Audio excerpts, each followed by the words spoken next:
Good morning from Beijing and welcome to our special coverage of China's annual political season. I'm Li Dongning. And I'm Pan Deng in Beijing. In about an hour, the fourth session of the 14th National People's Congress will start at the Great Hall of the People in Beijing. Chinese Premier Li Qiang will deliver the government work report. Right, and during this 8-day session, NPC deputies will deliberate the report and examine the draft outline of the 15th five-year plan for national economic and social development.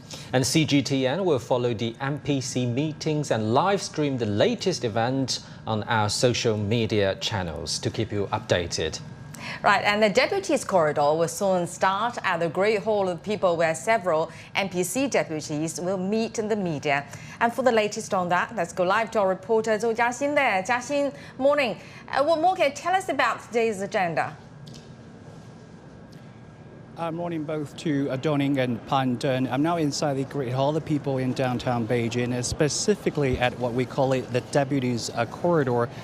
We know that this is a unique and increasingly important platform where national lawmakers are meeting the press just moments before this year's official opening at the National People's Congress, or NPC. As we stand here, you can see that behind me, our colleagues from the media are already lined up and waiting for the arrival of the first group of the NPC deputies. And in just a short while, they will be stepping up and taking questions to address the public concerns and also share insights of their proposals they brought directly from the communities.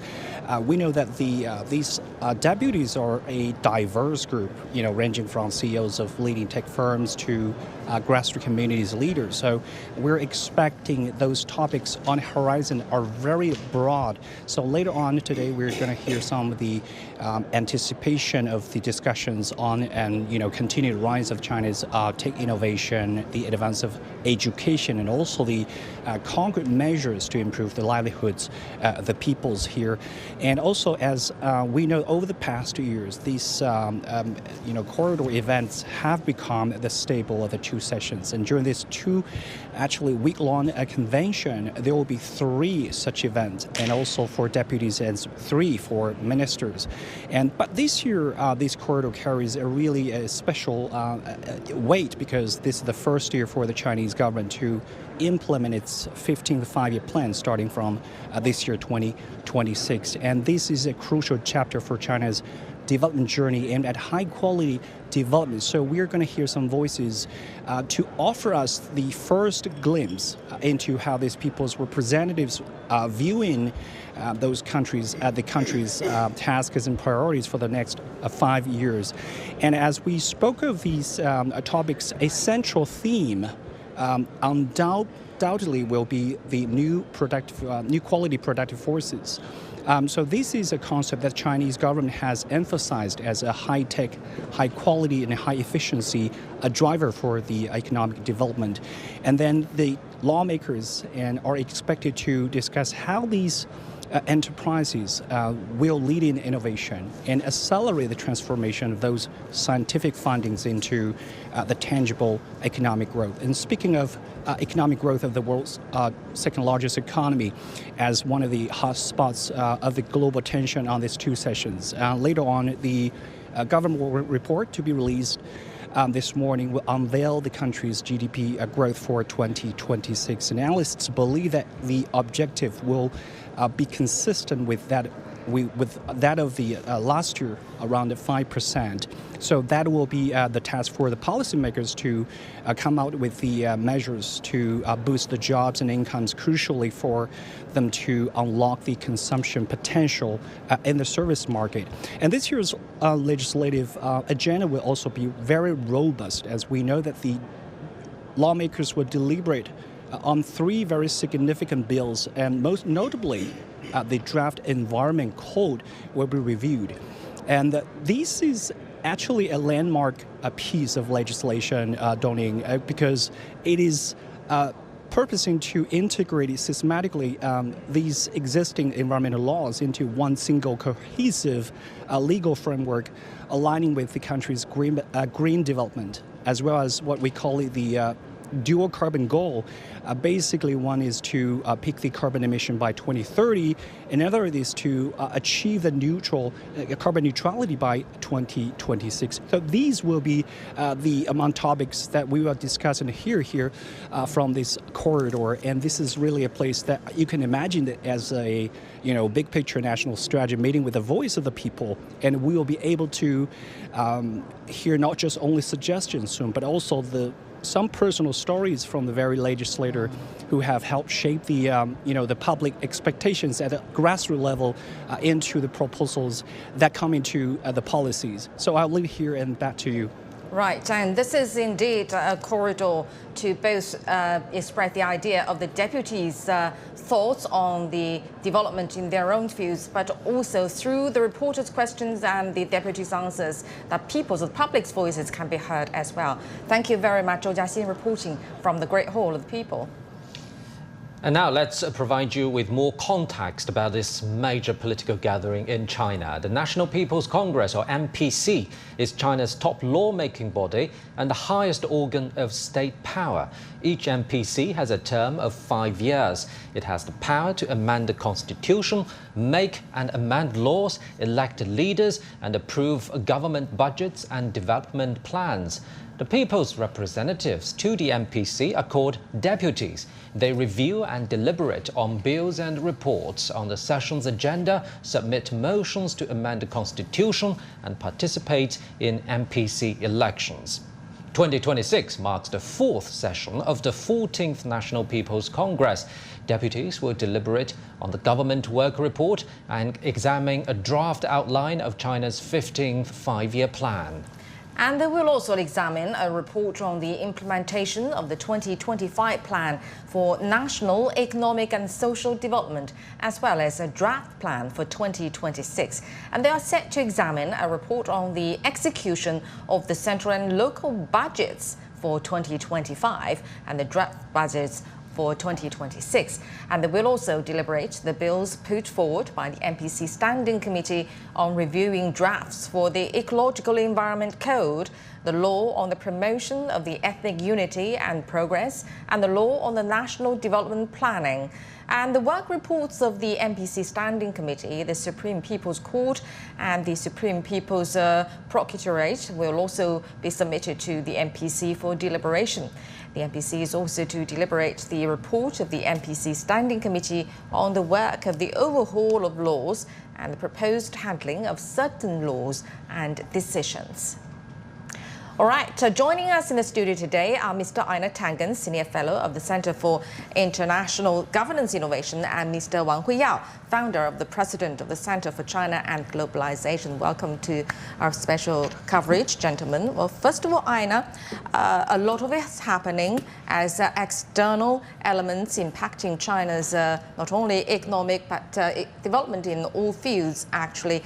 And China itself is experiencing transformation in all sectors in the coming year, especially with the launch of the 15th five-year plan.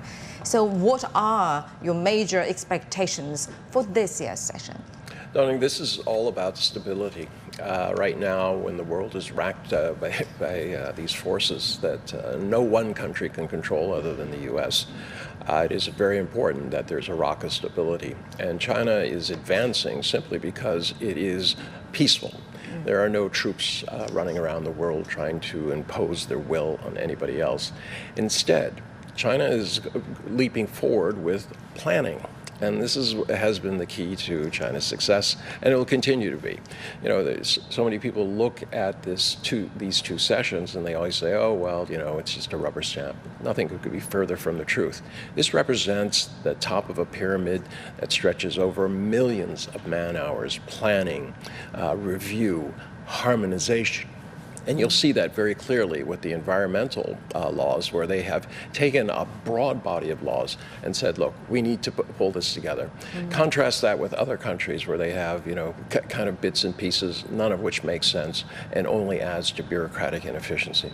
Right, and Mr. Wang Huiyao, what are your expectations? Are you expecting anything different? Not really. I think this is, as usual, that shows the continuity, and also actually is the key success factor that China has, to really have one years 2 section after another 2-year section, and 1 5-year plan after another 5 years plan. So I think this year's 2 sections is very significant. As Alan mentioned, we are now in a turbulent world, and then the stability and also prosperity of the world depends largely now on China, because if China is doing well, that's inject enormous confidence to the world, development and stability. So I think this time that we have 2 sections, so many deputies are deliberate all those new policies, particularly approve the 15th 5-year plan, is enormous progress that China has made, which means also after China usher into a new era now, starting from 2026. With this new 5-year plan, China can emphasize more high-quality productive forces, as we heard from. And also, of course, China will probably present a new face and a new image and a new player on the global domain. So this is really a very important 2 sections that start today. Well, Ms. Tangen, earlier you mentioned the importance of stability for a country, and I think we all agree that only with stability a country can progress and eventually go into prosperity. So talking about long-term planning, still focusing on the 15th 5-year plan, the draft outline is now open information. What do you make of its overall methodology in dealing with China's own development goals and the very turbulent external environment you just talked about? I would sum it up in one word: boring. Why is it boring? Because it addresses all of the needs of everybody who's involved, and it goes step by step. It describes processes that in other countries, you see the legislators fighting each other, calling each other's names. You don't see that in China. What you see is a process where people come together, they listen to the people at the bottom instead of the elites at the top. This is not about special interests in China. So you have a process that the world should pay attention to. It's not that they have to copy China's system, but pay attention to the results. Legitimacy is conferred by your ability to deliver. And China has shown that consistently. So when you start looking at this plan, it's all the parts that come together. And for so many people, they say, oh, well, I don't understand it. Well, read it. I'm really tired of people saying to me, oh, China's so opaque. And I said, what, you don't know how to read? And I said, this is the only country that tells you 5 years in advance exactly what they're going to do. I mean, could you get that in Britain or the United States? Any democracy out there, I've yet to see. There are ones who say, oh, we have a 2030 plan or a 2035 plan. But do they actually implement it? Or is it subject to the vagaries of changing political winds? So yes, China may be boring, but they deliver time and time again. You need to quote the boring word, but I know what you mean. Indeed, implementation is very important, especially when people generally think there is a gap between policies and implementation. Implementation is the hardest part. Mr. Wang, implementation and the voice of public need to be heard. I think they are at the same level, right? Because it's at the end of the day, all policies need to come down to practices. So it has been a tradition to hold Deputies Corridor before the opening of the NPC session. How do you see the significance of that? Well, I think this is a very important new invention, actually, by NPC. It wasn't a recent number of years that have done that. But I think, this coming from the different sectors, different structure of the groups of the society is so important. And also the meritocracy is also working. And then you have all the people coming from all walks of life assembled. You probably have the largest parliament in the world. You have 2,900 deputies there. That's enormous. But then, they have a voice, and then everybody can make also proposals, can also submit their opinions. That's very unique. And then you have this exercise. So it's from the people, but then deliberate by the deputies, and then actually submit to the top legislature for lawmaking. That's really unique. And then given the 1.4 billion people that China has, it's important we have this process. So it's an annual this political process season. is so crucial right after Chinese New Year. Then we make a new goal for our year, and then let's march on, build up the consensus, build up the confidence, and build up the chain of command. That is really what has been effective mechanism for the Chinese government and for the NPC and all the organizations in China. And let's cross live to this Chinese democracy in action. Now let's cross live to the Great Hall of the People. The Deputies Corridor is about to start.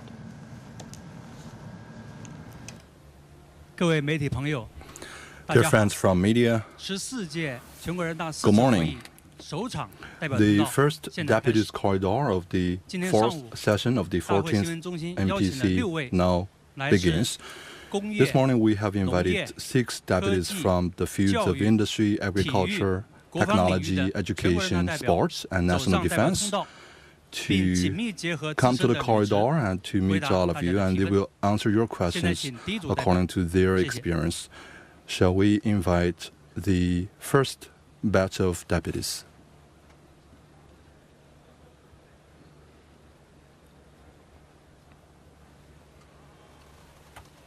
2位代表分别是 They are 中国一汽研发总院首席技能大师 research 杨永 and 修代表， the senior technician from the Research and Development Center of First 北京 Automotive Works, 微芯区块链与边缘杨永计算修研究院院长董进 and 代表。 Deputy Dong Jin, director from Beijing Academy of Blockchain 谢谢。 and Edge 现 Computing. 在请大家开始提 Good 问， morning. Now the floor is open to questions. 请中央广播电视总台记者提问。举手的 First 这位男 question, 士 please. 谢谢主持人，我是 Thank you 中 very 央广 much. 播 I'm 电视 with 总台的 China 记者，我 Media 想提问 Group. 杨永修 My 代表。 question 杨 is 代表 to 您好。 Deputy 您 Yang 是一名 Yongxiu. 高职毕业生，成长 So 为大国 from 工匠 a 首席技能大师， vocational 突破了 school 上 graduate, 技术难关， and 在 then you 追 have 求 become a 起新 senior 进步的道 technician, 路上不断 and 突破。 you 大 have 家都很好 constantly 奇， made 支撑您一路 breakthroughs 闯关的 in 密码究竟是 craftsmanship. 什么呢？ What is the secret of your 谢谢您的 success? 提问。大家好，我是 Thank you 吉林 very 代表 much. 团杨永修， I'm from the 在 Jilin 中国一 delegation. 汽 My name is 研 Yang 发师有 Yongxiu. 限工作。 I work at the 我 front 曾经 line 也 of 是一个 the 技术小 First 白， Automotive Works. 图纸 I 看得 used 慢 to be 设备呢也玩不转， not so 但我 knowledgeable 就是有 about 些不服 the 气， skills 爱琢磨。 and those 别人 equipment, 能 but 干 I 的，我凭 dare 啥 to 不行？ defy the odds. And when 属于 others 这东 can 西 do 啊 that, 没 why 有捷 can't 径。 I? So there's 就是 no 要把手 shortcuts 练出技 in 巧， terms of 让 skills, 零 and you 件 have 在 to 你手里 be 听话。 familiar. You 那 have 么 to 干 get 高精尖的 familiar 活 with 困难呀 all the 更大。 equipments and tools. 一个汽 And 车发动机刚 there's a lot of 起， difficulties 精度要 when 求 it comes 是托马斯 to 粗细的1/5， a vehicle, 差一丝一 because you need 毫 to have 整车的性能啊都 precision. 会受到影响。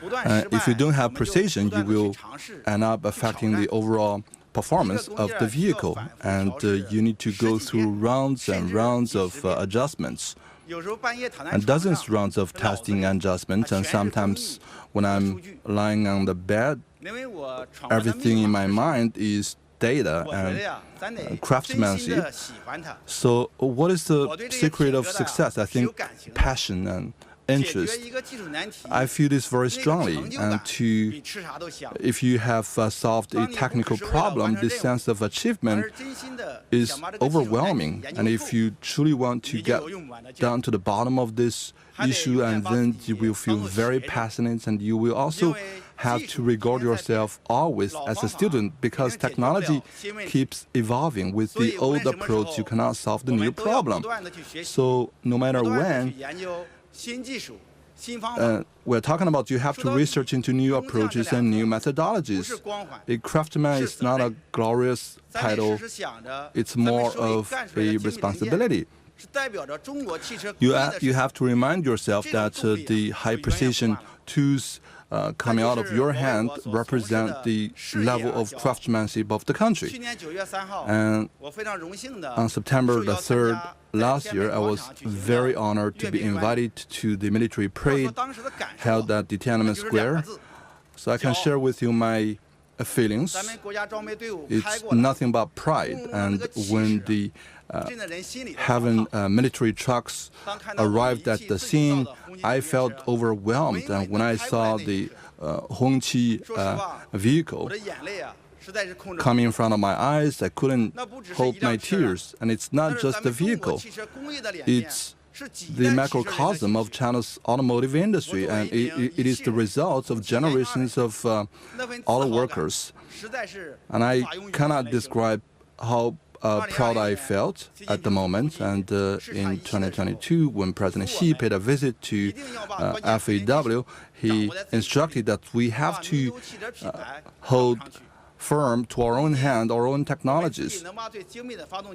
And right now, we are able to develop our own automotive systems and technologies. And when I see FAW vehicles marching ahead with our times, I feel glorified and I feel proud. And I feel more than privileged to be part of these great times.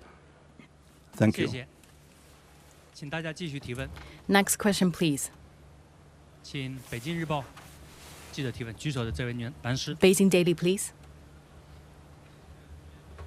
北京日报长安街知事记者提问，请问董进代表。 My question to Mr. Dong Jin. 长期从事区块链技术研究。 You're long in the industry of blockchain computing, and a lot of people are quite worried. And also would like to know what's the progress made in this industry and how blockchain and edge computing could contribute to the country's development. Thank you for your question. Blockchain technology, yes, indeed, is a quite advanced cutting-edge technology.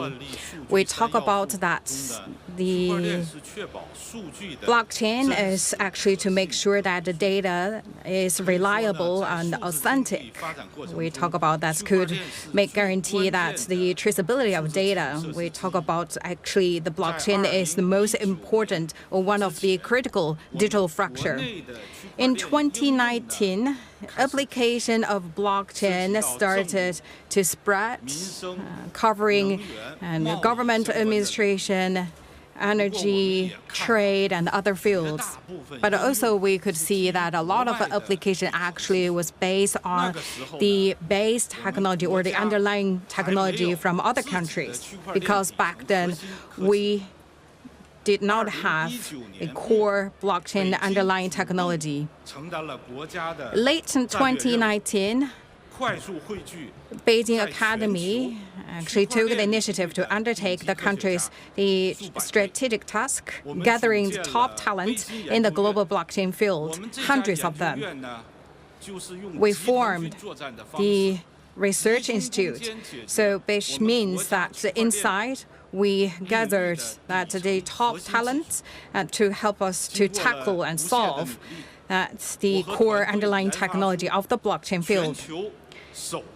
Through unremitting efforts, my team and I developed the world's first integrated software and hardware blockchain underlying a operating system, and also the 3 million lines of source code actually are all open source, free for the whole society to use, greatly enhancing the social value of technology.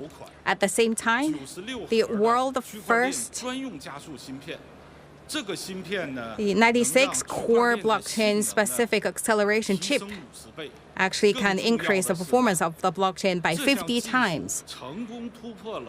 So the technology help us that successfully broken through the key technical problems faced by large-scale blockchain networks. So this is actually the China chip that really help us to make this happen. So right now we have used that to 16 the government departments and 27 the central enterprises.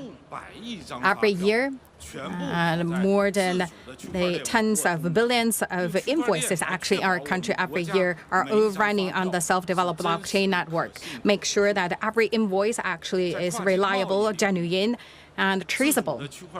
In trade industry, especially the cross-border trade, the self-developed blockchain enable real-time connection of key core data, and that also enhancing cross-border custom clearance and improve their work efficiency. Right now, we could see that more than that the 300,000 enterprises actually was on the blockchain.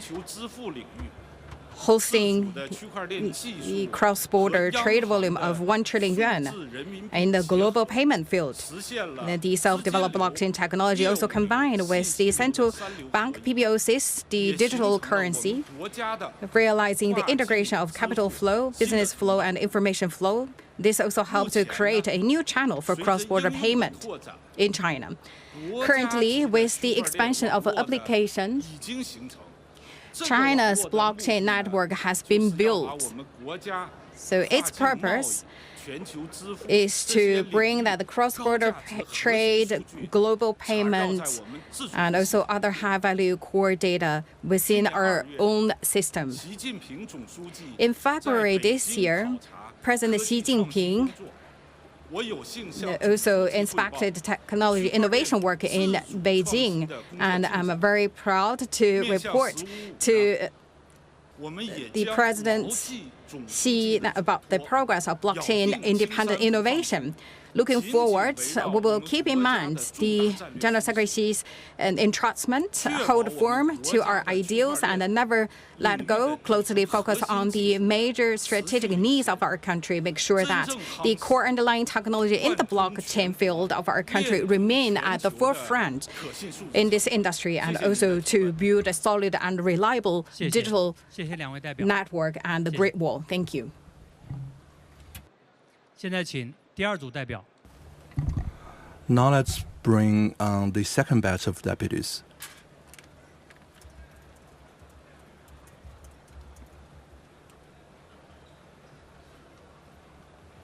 两位代表分别是 They are 江苏理夏河地区农科所研究员 researcher from the Institute of Agricultural Sciences of Lixiahe region of Jiangsu Province, Gao Derong.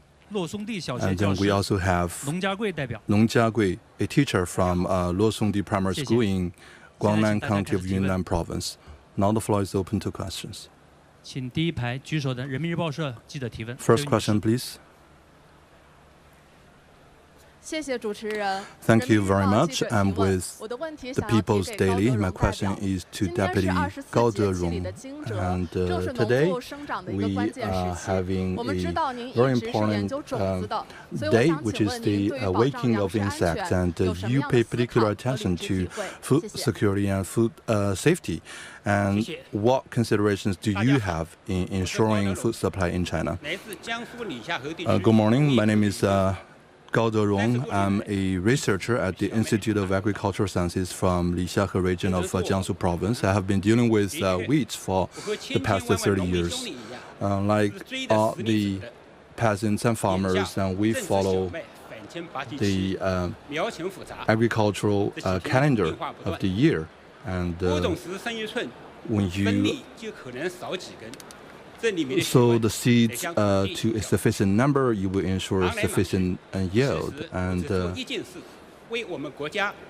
over the years, I have only actually done one thing, which is to cultivate high-yield wheat. And you may have heard the wheat cancer, and when that breaks out, you will have zero yield. And Jiangsu locates at the lower stream of the Yangtze River. We have sufficient precipitation, and we are a major base of wheat and paddy field.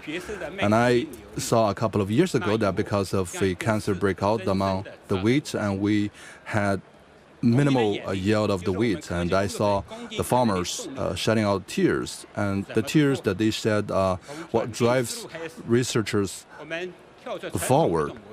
So we have brought about innovation to the traditional breeding technology, and after 30 years, we have tried multiple configurations and combinations, and in 2020, we managed to produce the first anti-fouling wheat breed, and the per mu of yield reaches 600 kilos. And that means with less seeds inputs and fertilizer input, you can have sufficient yield. And we do not just want to feed ourselves. We have to feed ourselves well. We have to bring security to the farmers. And in the southern part of China, because of climate, the sowing season for the wheat is oftentimes postponed. So we have to race with the calendar. And after genetically modifying the seeds of the wheat, we can resolve this issue, and we can also ensure a yield of 600 kilos per mu of land. And we also changed the history of over-reliance on imports. So we are just like an army ensuring the security of China's food.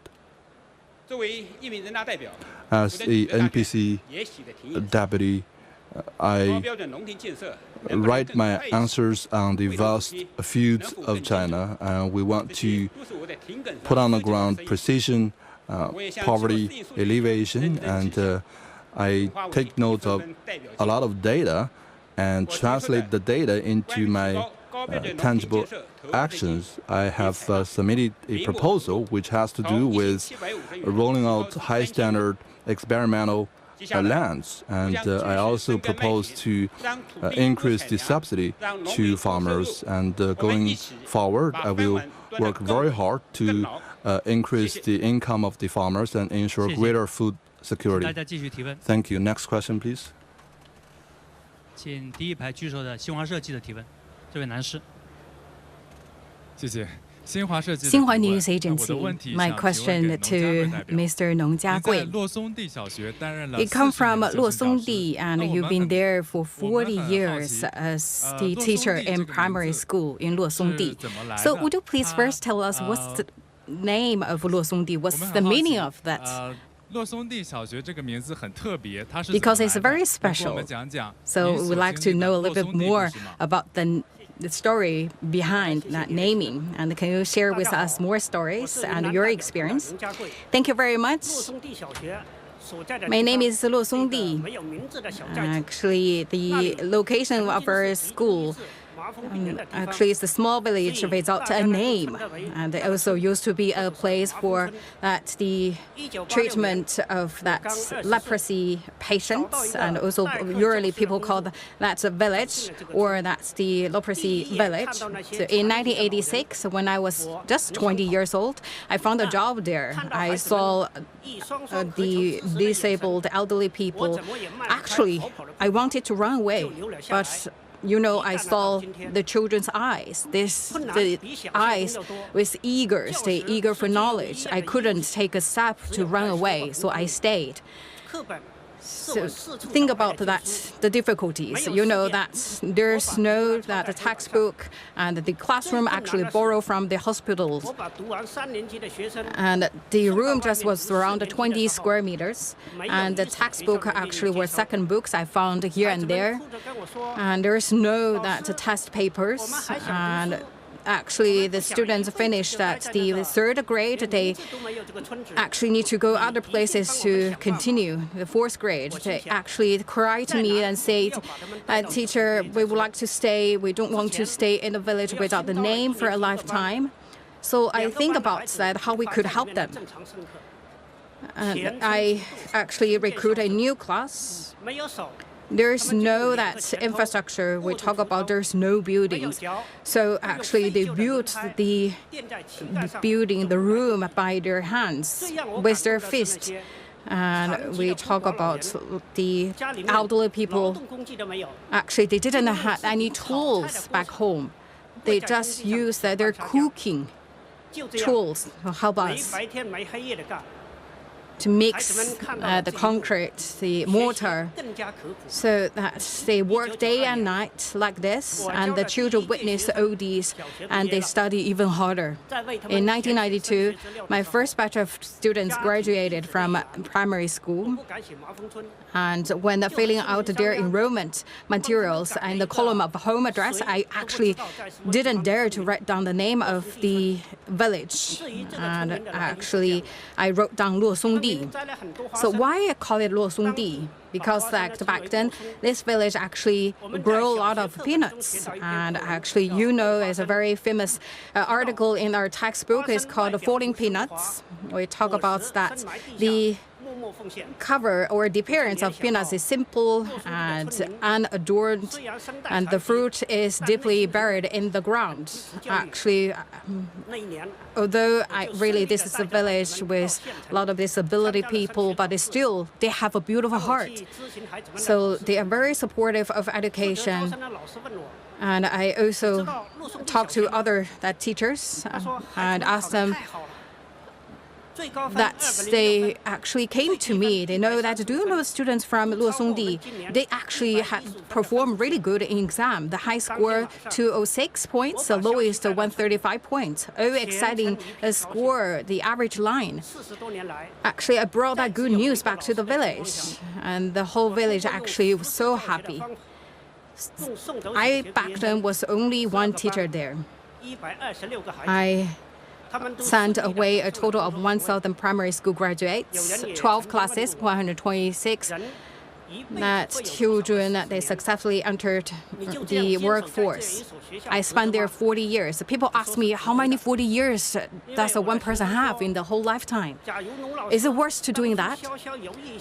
I said it was worse, because my students said if Mr.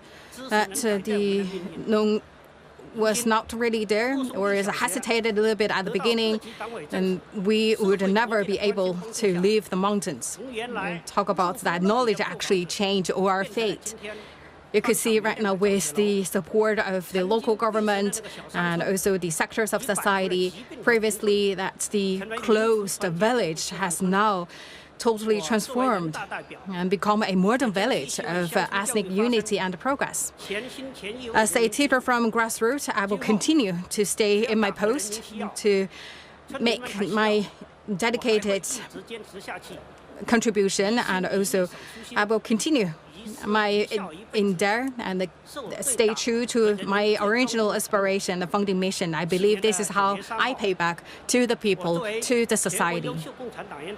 On September 3rd last year, as a representative outstanding party member across the country, I got the honor to participate the 80th anniversary of the victory of the Chinese People's War of Resistance against the Japanese aggression and the World Anti-Fascist War.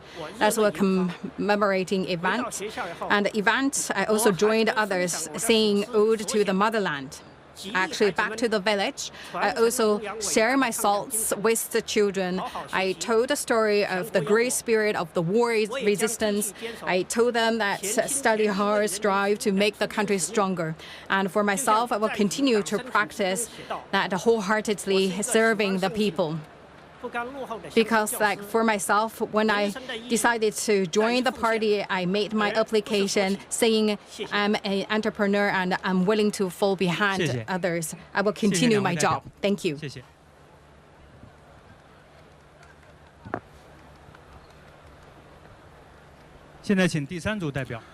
Now let's bring on stage the third batch of deputies.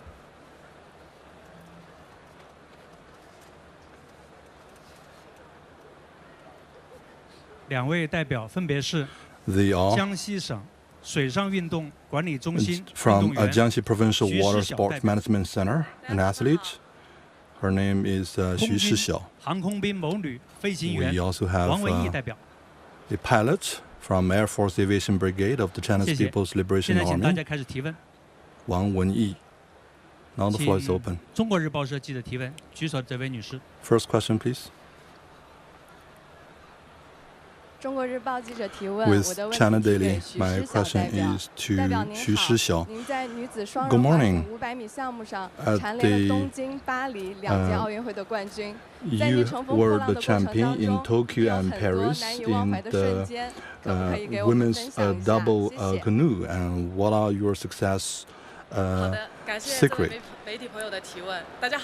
Thank you very much for your question. I'm from the Jiangxi delegation. My name is Xu Shixiao, and I'm an athlete of canoe. It's a great pleasure to share with you my experience as a canoe athlete. And you know that I have won 2 Olympic medals, but few of you know that I was born in a village in Jiangxi province. I helped with the farm work from a young age, and I also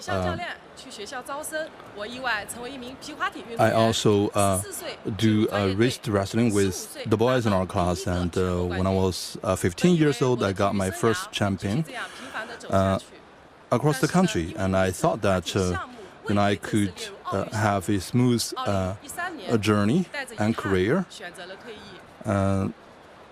But I chose a women's canoe. But in 2013, I gave up. And then 4 years later, my coach telephoned me and asked me whether do I like to rejoin the game of women's canoe. He told me that it has rejoined the Olympic family and it will be accommodated at the Tokyo Olympics. At the time, I was working for the private sector, and I had waved goodbye to this sport for 4 years, and it's very hard to pick it back up. But the dream of participating in the Olympic Games was just like a fire. It's igniting me, and the first challenge I encountered was the 13th national sports competition in Tianjin, and I have to win this game. Maybe it has to do with where I came from, the old revolutionary base, and at the time I was only 14 months away, and I engaged in very intense trainings, and I do 14 hours of training every day, and after the day's training I felt like overstretched, and at the end of every day I have to have my knees treated, and I remember feeling drowsy and dizzy after a day's hard training, but I never gave up, and I continued with my hard training. And then in 2010, at the final round of the national sports competition, I got 2 gold medals, and I was successfully elevated to the national team. And when I put on the uniform of the Team China, my dream at the time was to not just attend the Olympic Games. I had the dream of achieving a gold medal at the Olympic Games so that my national flag can be hoisted behind me. And from the World Championships in 2019, I worked together with my partner in women's double canoe, and whenever we are in the game, we are #1, and our speed is sometimes dubbed as China speed. And at the Paris Olympic Games, and we made a record in terms of the gold medals that we have won overseas, and this is making me more than proud. And as an athlete, as an athlete that has gone through many years of training, I have also proposed some suggestions to the NPC. I want sports to be spread across the country. I hope more people can join sports just like me, so that you can harvest health and happiness from sports. Thank you. 请大家继续提问。 Next question, please.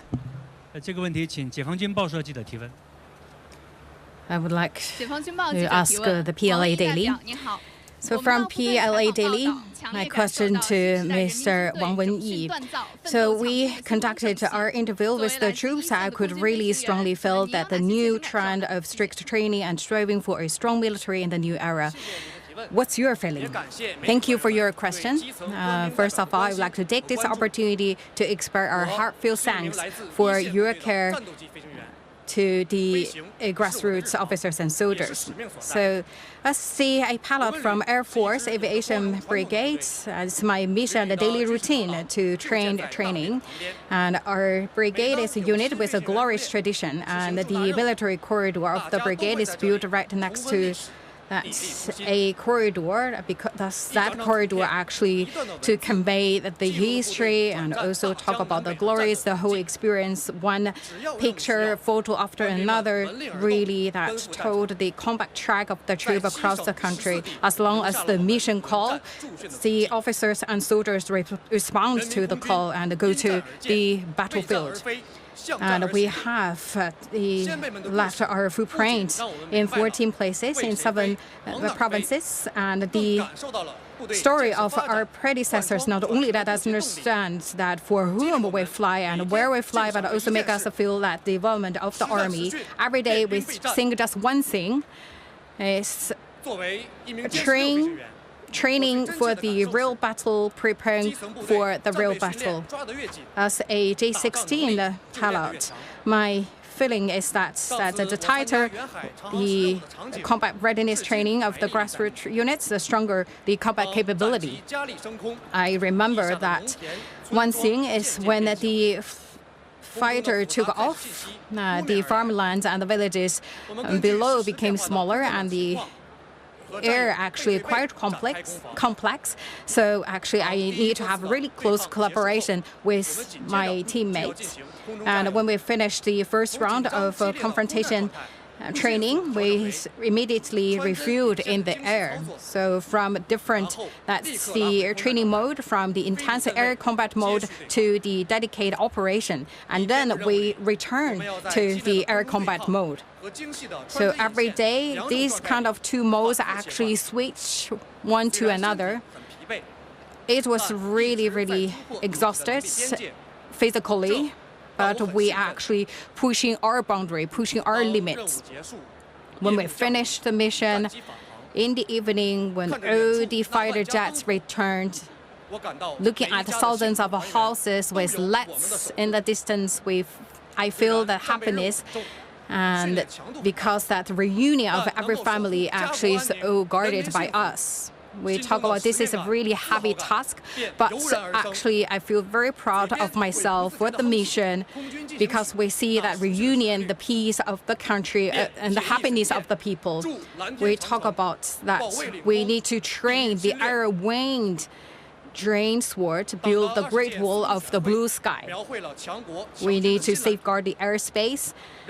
And the fourth plenary session of 20th Central Committee of the CPC had painted a blueprint for building a strong military. And next year, we also will mark the 100th anniversary of founding of the PLA. We have the goal even clearer, and also we know that responsibility is more significant, and we will seize every second, every minute, strive to overcome difficulties, stand ready for battle, and fulfill our mission, contribute our strengths to the realization of the blueprint. Thank you.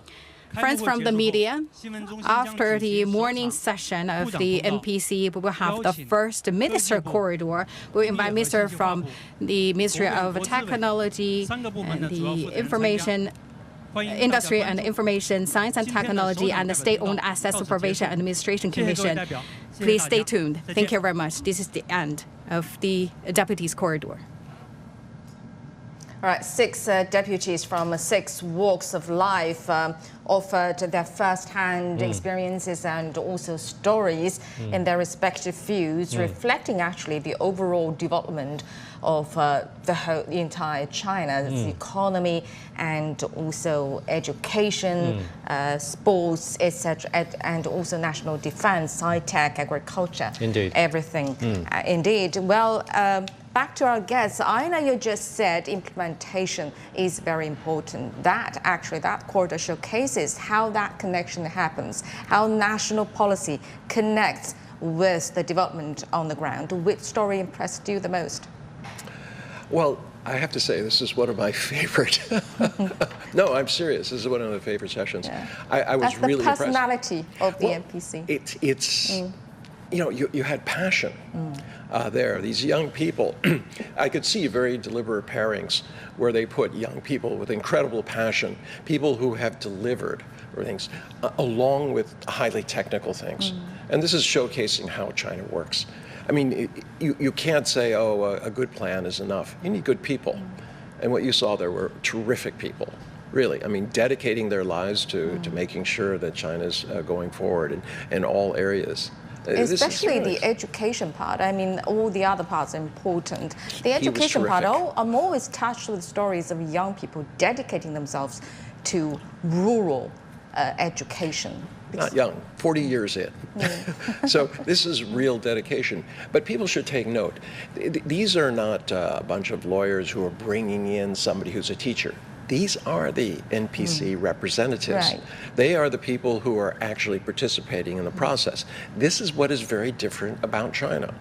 So this is what I get to. I mean, there's so much passion that is driving behind all of this thing, so much pride. You saw that with the athletes, you saw it with the pilot. You know, they're all talking about what they can do. I was very impressed by the first gentleman. I mean, he's working in automotive. I mean, he's a technician. And you could just see how much he believes in the process. I mean, I don't really see that in many other, you know, systems. So it was just, well, he says, when I go to sleep, I'm thinking about all these numbers. You know, people say, oh, well, he's a technician, and it's nonsense. I mean, you are what you do. And when he said, you know, he had tears when he saw Hongqi being the car, the FAW first produced for the People's Republic. Yeah. You know, when I first came, it was kind of like, oh, it's, you know, Hongqi. Some government people use it. Now it's the equivalent of a Rolls Royce. And that shows you just how much things change. So I take it back. This was really good. I really liked the pairings they put together. And Mr. Wang, these deputies come from different lines of professions, but as Aina just mentioned, they share same passion and dedication to their work and the same love to their country, and also to no matter what kind of cutting-edge work, if you will, they're in. For example, the second deputy works in blockchain, and he's doing this very avant-garde and cutting-edge research. This is the first time, to my knowledge, that they actually delivered the world's first acceleration chip for blockchain computing. Tell us more about this cutting-edge, avant-garde research work and this down-to-earth dedication. Have you got more personal experiences with people like this? Yeah. No, this is fascinating. I think that you know, you have a deputy corridor and you have really well-represented 6 deputies to showcase their work. You mentioned the blockchain, and you know, people just still recovering from this robotic, you know, humanoid robots performance, right? That's right. So, quite a shock. So I think this is, you know, representing new technology, AI, blockchain. That is the trend. China is taking its new quality protective forces. So this is well represented, and then you have, of course, people from education sectors. Shows how important. You know, we've got over 200 million students in China, and of course, and then you have, you know, those vocational training, vocational expert, and China is manufacturing powerhouse. So this is well chosen, but then really have a very good demonstration to the huge masses of society, because you know, those 6 deputies there was not just there by any chance. They were really representing the you know, what has been very popular, very fashionable, very representative of the industry and the sectors they are in. So I think this kind of exercise is very useful, and as Anna mentioned, it's unique because it's only unique for China of such a large working population, but also to really making China so unique because they have those different categories, and then they are. I think the meaning of you know, letting them speak at Deputy Corridor is really to show. To demonstrate a good example for the people to follow. So that's really important, that China needs those people to make China a success. Well, just if I may, I mean, in terms of what you're talking about, this integrated chip and software. Yeah.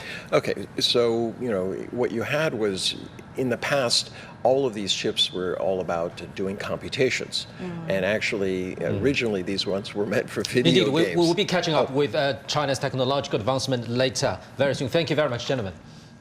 Well, a spokesperson for the 4th session of the 14th National People's Congress has stressed the role of the United Nations and China's commitment to practice true multilateralism. And for more on global expectations on the 2 sessions, we're now joined by CGTN Africa anchor Penina Karibi, who is standing by live in front of the Great Hall of People in Beijing. Well, Penina, hello there. What are some key areas that international journalists are focusing on and expecting this year? Well, you know, this year is quite significant. It is the beginning of the 15th five-year plan.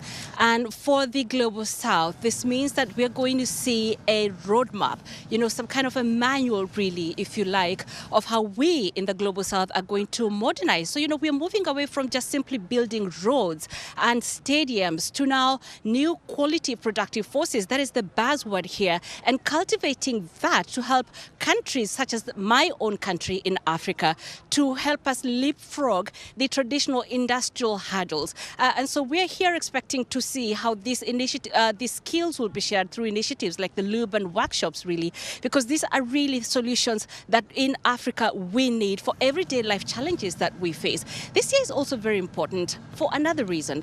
It marks the 70th anniversary of Sino-Africa ties. And this is huge because we've seen a major policy shift. From the 1st of May this year, 53 African countries will enjoy zero tariff treatment. That is huge. You know, often we've had people talk about the trade imbalance between China and Africa, but this is a very good remedy to that because we are going to see manufactured and agricultural products from the continent making their way into the biggest consumer market in the world. So from Kenyan avocados to Zambian copper. And this is a big deal. In an economy where we're seeing a lot of volatility globally, we're seeing China offering a stability that the Global South really needs. So for me, as an African journalist here, the story isn't simply just about how China is rising, but really how that rise for the African continent especially provides an alternative in an otherwise very volatile global economy.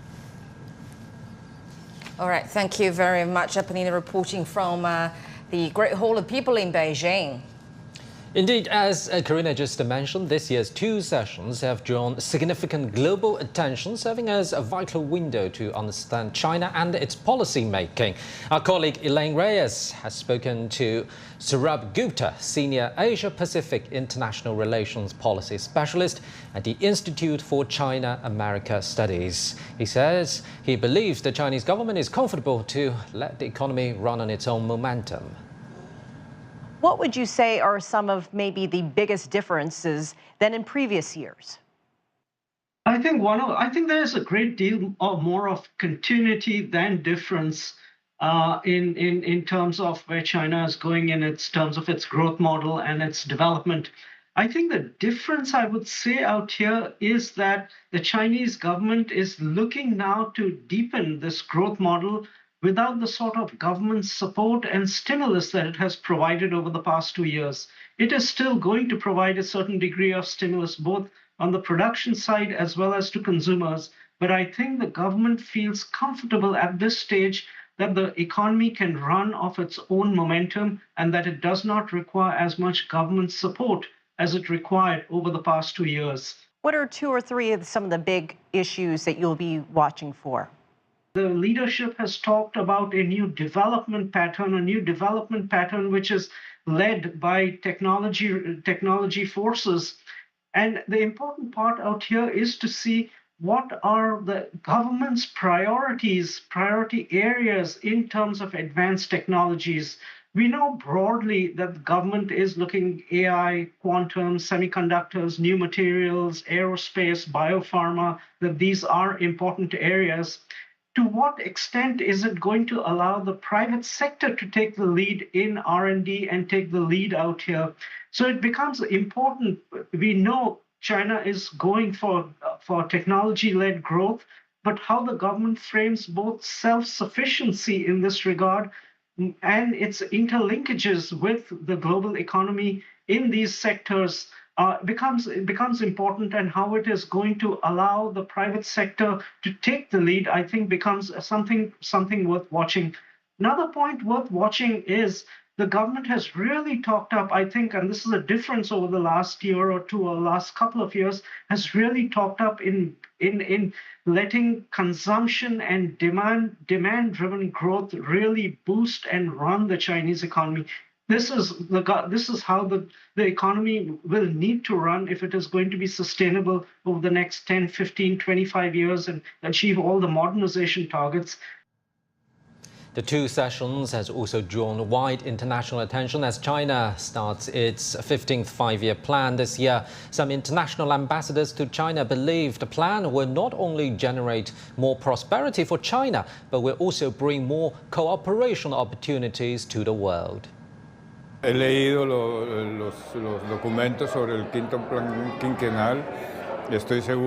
I have read the documents of the five-year plan, and I am certain that the prosperity it will generate, the exploration of new technological territories, the strengthening of the party's leadership, and the unity that this plan will foster will bring much development and wealth to the country. Entonces, la dirección que marca el plan quinquenal no solo es información para la gente. The direction set by the five-year plan isn't just information for the people, it's something that people feel and move forward with. So it has great impact. For me, as an observer and friend of China, it's very important to see the course that is set and followed. Furthermore, the five-year plan will be announced during the two sessions, and I'm very pleased with these sessions because, in my view, it's a central instrument of Chinese democracy. There is a document that already sets China's projection in relation to Latin America and the Caribbean. China offers many opportunities, first in science, technology, and innovation. China has made a great contribution.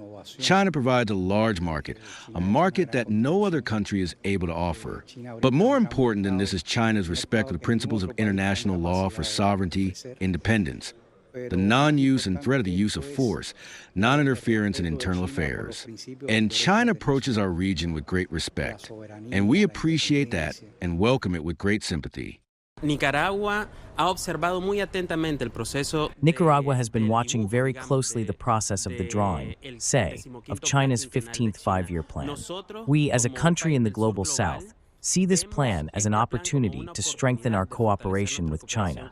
We see in that plan a real intention to achieve mutual benefit for the world. So Nicaragua considers this initiative, this plan, as a unique opportunity to be able to enter into greater cooperation with China and achieve mutual benefit for the world, and to achieve the mutual benefit that China is always looking for. All right, let's get back to our studio guests, Mr. Wang Huiya and Mr. Aina Tang. Mr. Wang, China, let's take a look at performance, economic performance of last year. China closed 2025 with the GDP growth at about 140.19 trillion yuan and 5.0% of growth. Before we hear this year's target, what matters more to you? I mean, the number itself or the policies? Is this year about stabilizing expectations or upholding growth model, for instance, or both? Well, I think this 2026 is really a great new start because we finished the 14th five-year plan. And you said we have almost achieved $20 trillion GDP last year, and it's quite enormous. And then I think this year, the new five-year plan, we set a new momentum and a new target, and of course a new transformation of China. I think, from past we were talking about Internet plus, AI plus, technology plus. Now, from high speed to high quality, we're going to have a technology as a driving force now for Chinese economy development. That's number one. Number two, I think also the synergy China has. That's unprecedented in the world now. You have a trilateral economic support. You have a private sectors, you have multinationals, you have a SOE, every, forces play their own roles, which make it very unique, hybrid economy in China. And then you have, of course, all the synergy that generated by all the infrastructure. 70% of the global speed railways, 5 million 5G stations, and then, of course, out of 10 large container ports, 7 of them are in China, and 30 million college graduates. So all those things combined, we're really taking China off now, and with a new five-year plan. So not only just high quality to high speed, high quality, but also to technology, but also to well-rounded development, green. That's probably another catchword for China. 14th five-year plan, China raises its green production from 40% to 60%. So we're probably going to fulfill the President Xi announcement, the UN 2030-26 agenda ahead of schedule. So I'm confident of that. And then so also China going to play more role internationally. Outbound investment, inbound investment. Hainan is the largest, special trade port. So all those things, plus China is stabilizing the relation with many parts of the world, with Western countries. President Trump is coming to China. So all those things, I think China is going to doing great 2026. And this new two sections will really bring new confidence, new consensus, and a new marching order to rally the people of the 1.4 billion people. Right, and talking about going green, actually last year China has the largest installed capacity of green energy in the whole world. And Ina, I'd like to catch up about where we left earlier, technological advancement. You want to talk about blockchain computing, and looking at high quality development is key feature of China's economic development in the future. It's not only about blockchain, but also like artificial intelligence and embodied intelligence, high-end manufacturing, all of that. Yeah, I was going to make an obscure observation about how China is developing chips for AI. The previous chips were just useful for AI, but China is leaping forward in that. And this is exactly what is different about China. It's very practical.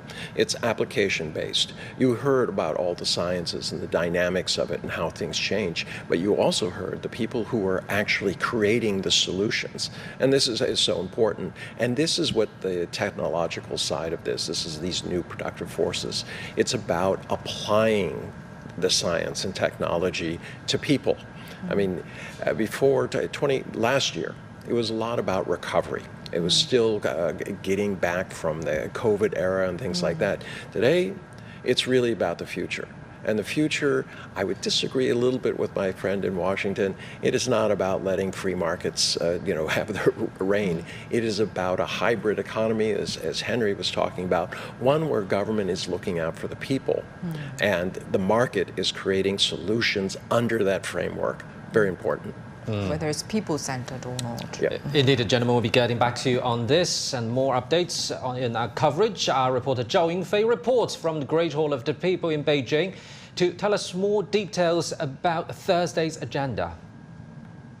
I'm here inside the grand auditorium of the Great Hall of the People. Soon, we're expecting to see more than 2,000 NPC deputies from all around the country will gather here at the grand auditorium. They're here to attend the opening of the 4th session of the 14th National People's Congress. Now, for each year's NPC, it is time for the country's lawmakers to gather to review the past and see how the countries have implemented its social and economic goals in the past year, as well as charting the course for future. But what makes this year different is that they were not only charting the course for the future development for 2026, but also the next 5 years, from 2026 to 2030. We're talking about the 15th five-year plan.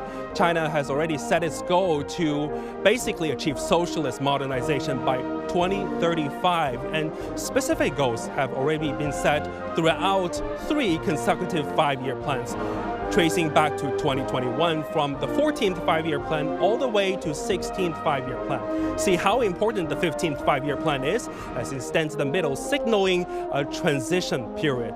When we focus on 2026, certainly we'll be anticipating a government work report demonstrating China's plan for the social and economic development in the 2026. China has already put expanding domestic demand as a priority in 2026, but also at the same time emphasizing the importance of opening up.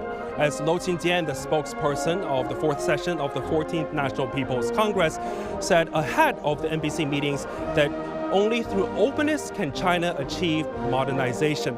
Speaking of international affairs, Lo Qingjian, the spokesperson, made remarks on Wednesday saying that China is closely monitoring the situation in Iran. Certainly this year's 2 sessions comes amid the world is undergone turmoil, and the entire world is seeing how China implementing its social governance initiative and making contributions to the global governance system. Again, this is an opportunity for the lawmakers throughout the country to chart the course for the country's future, as well as for China as a major responsible country, how it is implementing its own development plans to the larger scale, the peaceful development and interest of the entire world. Zhao Yunfei, CGTN, at the Great Hall of the People.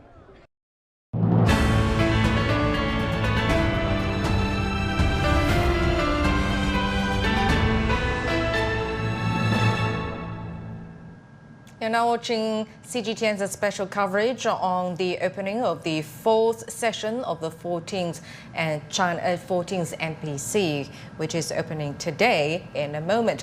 And now for more discussions into China's economic and overall development, let's get back to our studio guests, Mr. Ina Tangen and Mr. Wang Huiyao.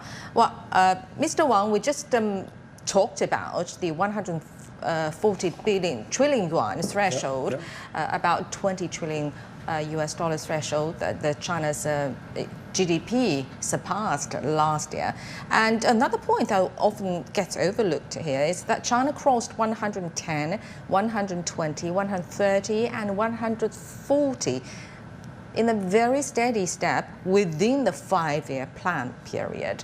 So how significant do you think that the steadiness and continuity matters to long-term policy making? Yes, I think, this is very significant because this is probably very unique in China. For example, last year, the China's GDP have maintained 5% GDP growth. If you against that of 20 trillion US dollars, that's about 1 trillion US dollars added to your GDP. And 1 trillion US dollar means another Indonesia GDP, another Netherlands GDP. So it's incredible. And then furthermore, because one of the synergies there, one old element, just in time, everything was so well organized, efficient, punctual, on time. You create miracles. And then China got green and clean and also effective, efficient. That's probably opened a visa for 30, 40 countries to come here free. And then people see it with their own eyes. Here's how China functions so unique. So I think this is not only very have its meaning to China, it has meaning to the world. And this hybrid system works perfect with the Chinese context and Chinese history and Chinese culture. So I think, the things that, of course, the key success factors. We have a 5-year plan. That's a very good exercise. I think that could be recommended to many other governments to really benefit from. And then second, we have this consultative, democracy and meritocracy that based on performance, not by how well you spoken or how well you make speech, but on performance. Right. That's number 2. Number 3, then people really, have all this education. That China has such a great importance, training the talent. Every year, 30 million college graduates out of the fresh out of the school. Power China human resources needs. And finally, pursue economic globalization. We're not, pursue militarizing, secularizing. We're pursue economic, Belt and Road, AIB, all those RCEP, and you name it. China, Africa, China, Latin America, China, Middle East, Arab world.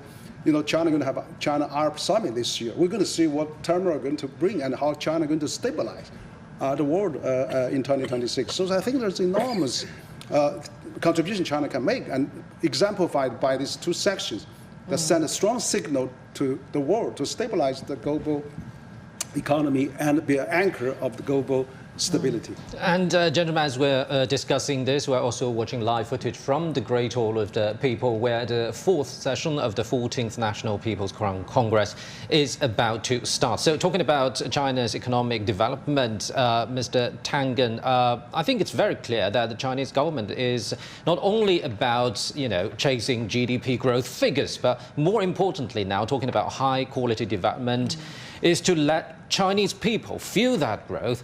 That's partially why many are saying that the Chinese government has vowed to increase people's wages and encourage consumption. And we'll be talking about all those topics later in the coverage. Right. Now let's cross live to the Great Hall of the People, where the 4th session of the 14th National People's Congress is about to start. Right, and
Fellow deputies, the fourth session of the 14th National People's Congress should be attended by 2,878 deputies. Today, 2,765 deputies are present, with 113 absent. The number of attendees meets the quorum requirement. I now declare the fourth session of the 14th National People's Congress of the People's Republic of China begin.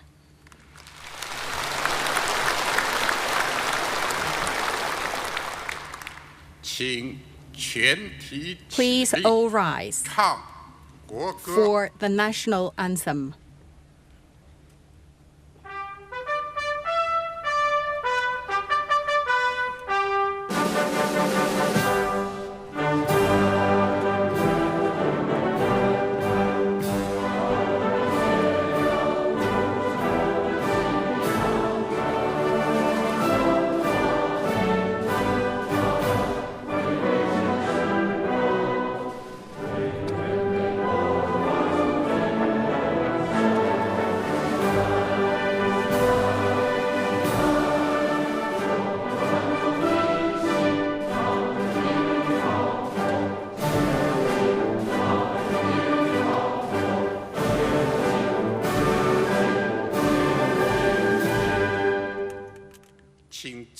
Please be seated.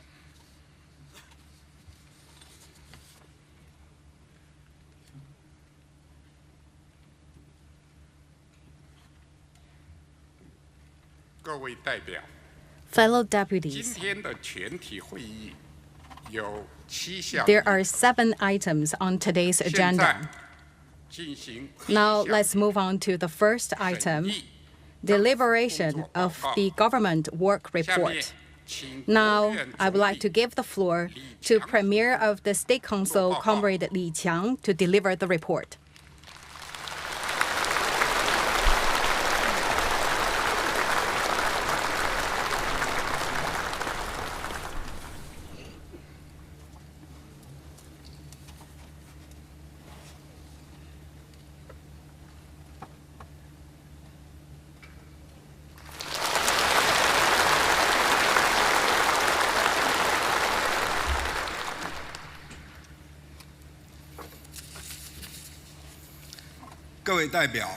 Fellow deputies, on behalf of the State Council, I will now report to you on the work of the government for your deliberation, and also for comments from members of the National Committee of the Chinese People's Political Consultative Conference. Part 1. A review of our work in 2025. The year 2025 stood out as truly remarkable. At its 4th plenary session, the 20th Central Committee of CPC set out an inspiring blueprint for China's development over the next 5 years. We commemorated the 80th anniversary of the victory in the Chinese People's War of Resistance against the Japanese aggression and the World Anti-Fascist War. These events have greatly lifted our national spirit, fostered patriotism among our people, and further galvanized the strength for pursuing our goals.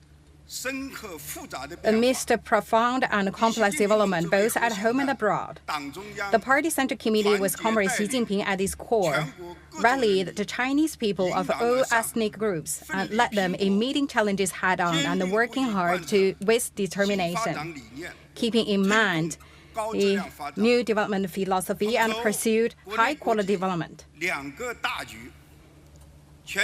Keeping in mind both domestic and international imperatives. Thanks to these efforts, the main goals and tasks for economic and social development in 2025 were accomplished.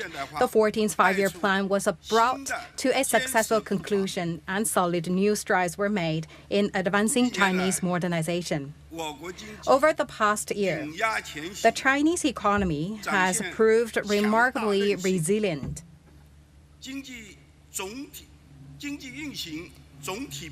Forging ahead against the headwinds, the economy remained generally stable and steady growth was registered. GDP grew by 5%, reaching 140.19 trillion yuan. Overall employment remained stable, with 12.67 million urban jobs created, and the average surveyed urban unemployment rate stood at 5.2%. Foreign trade registered rapid growth. Significant advances were made in export diversification, and basic equilibrium was maintained in the balance of payments. Public well-being initiatives delivered more robust outcomes.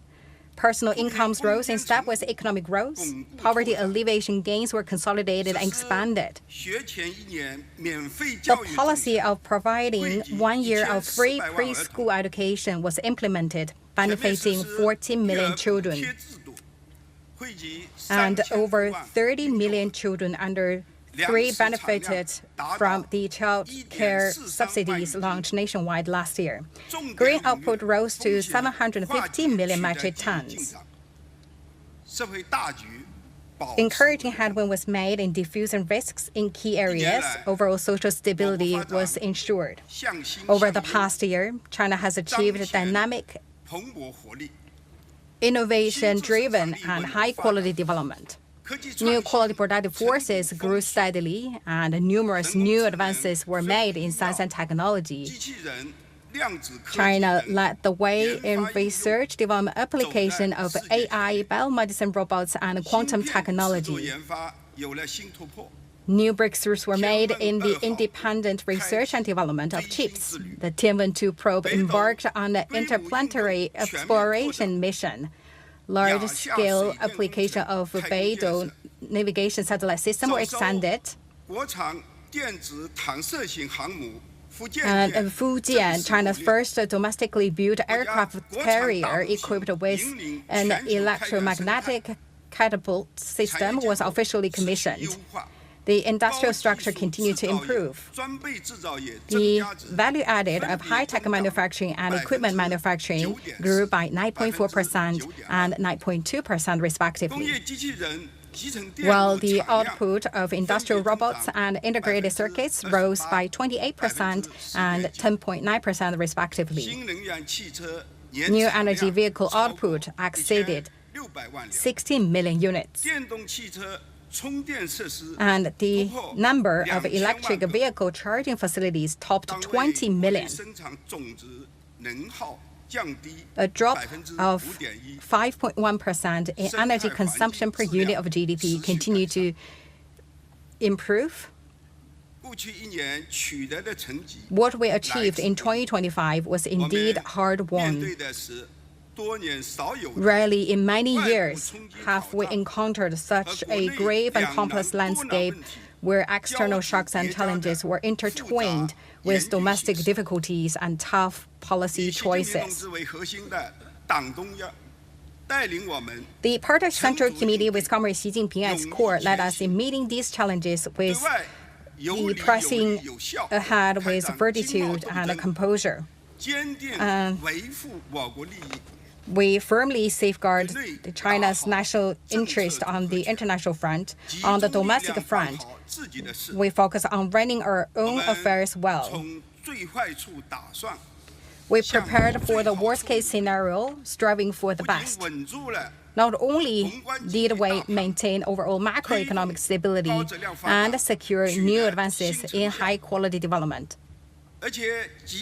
but we also significantly bolstered morale and confidence across society. During this process, we deepen our understanding of what is needed to deliver in economic work under new circumstances. We must fully tap the potential of the economy, both provide policy support and pursue reform and innovation. Both foster market vitality and conduct effective regulation. invest in both physical assets and people, and hone our own capabilities to navigate external challenges. Once again, it has been shown that upholding the centralized, unified leadership of the Party Central Committee is the fundamental guarantee for overcoming all difficulties and advancing all of our work. It has been shown that the Chinese people possess the confidence, wisdom, and strength to surmount any obstacle that lies ahead.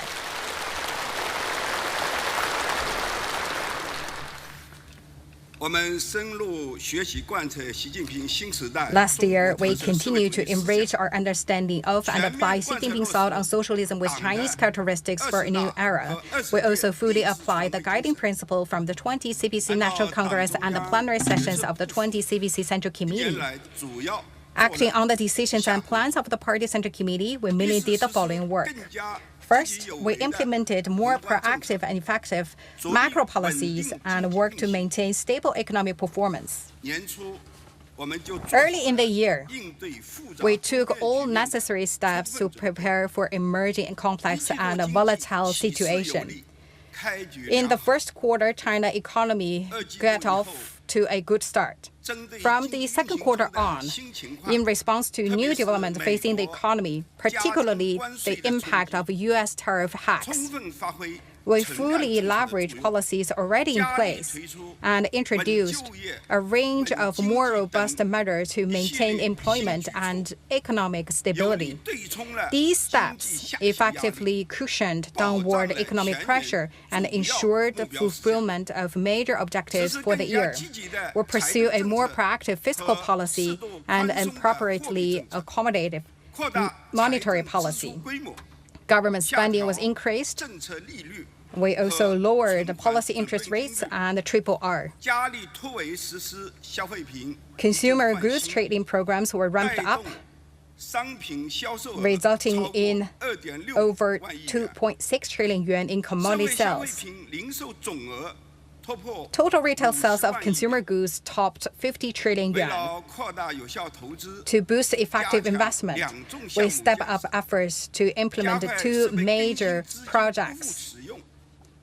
Funding for equipment upgrades were allocated and put to use more quickly, driving an 11.8% increase in investment in equipment purchases. New types of policy-backed financial instruments were introduced to guarantee the development of the realistic market. Thanks to that, the coordinated measures, we diffuse risks in small, medium, local financial institutions, help them to deliver the result of these policies. Second, we pursued innovation-driven development and continued to build a modernized industrial system. We implemented strategic plans for building China's strengths in science and technology.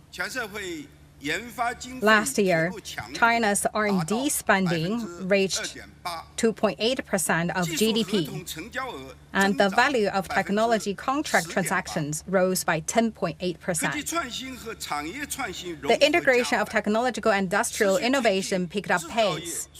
Transformation and upgrading of traditional industry continued, and the AI Plus initiative continued to strive. AI industrial application gathered pace, and the value added of core digital economy industries exceeded 10.5% of GDP. Third, we further deepened reform and opening up and ensured smooth flows in the national economy. We took solid steps to implement the reform plans adopted at the third plenary session of the 20 CPC Central Committee. We implemented the guidelines on developing a unified national market, issued an updated negative list for market access, and we also gained active results in the reform of SOEs. We also introduced measures to boost the private investment. Overdue payments owed to enterprises were settled. We took the initiative to open China wider and also advanced unilateral opening up in a well-ordered way. Exports for the year grew by 6.1%. Thanks to a new initiative launched to keep foreign investment stable, we have seen good progress, and island-wide special custom operations were launched in the Hainan Free Trade Port. Solid steps were taken to advance high-quality Belt and Road cooperation, further boosting practical cooperation in various fields. Fourth, we moved forward with both new urbanization and all-round rural revitalization, and promoted coordinated development between urban and rural areas and between different regions.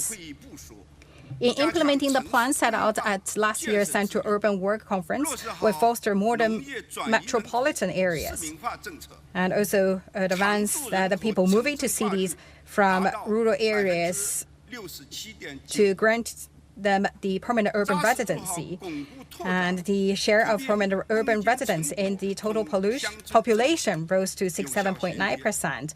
And we also further consolidate, expand the poverty alleviation gains and bring them integrated with the rural revitalization. The number of employed people across those lifted out of poverty remain at above 30 million. We intensified implementation of regional strategy and enhanced interconnected development among different regions. Fifth, we ensured the people's well-being and actively developed social programs. We adopted a new supportive policy to stabilize employment. We ensured stable employment for key groups.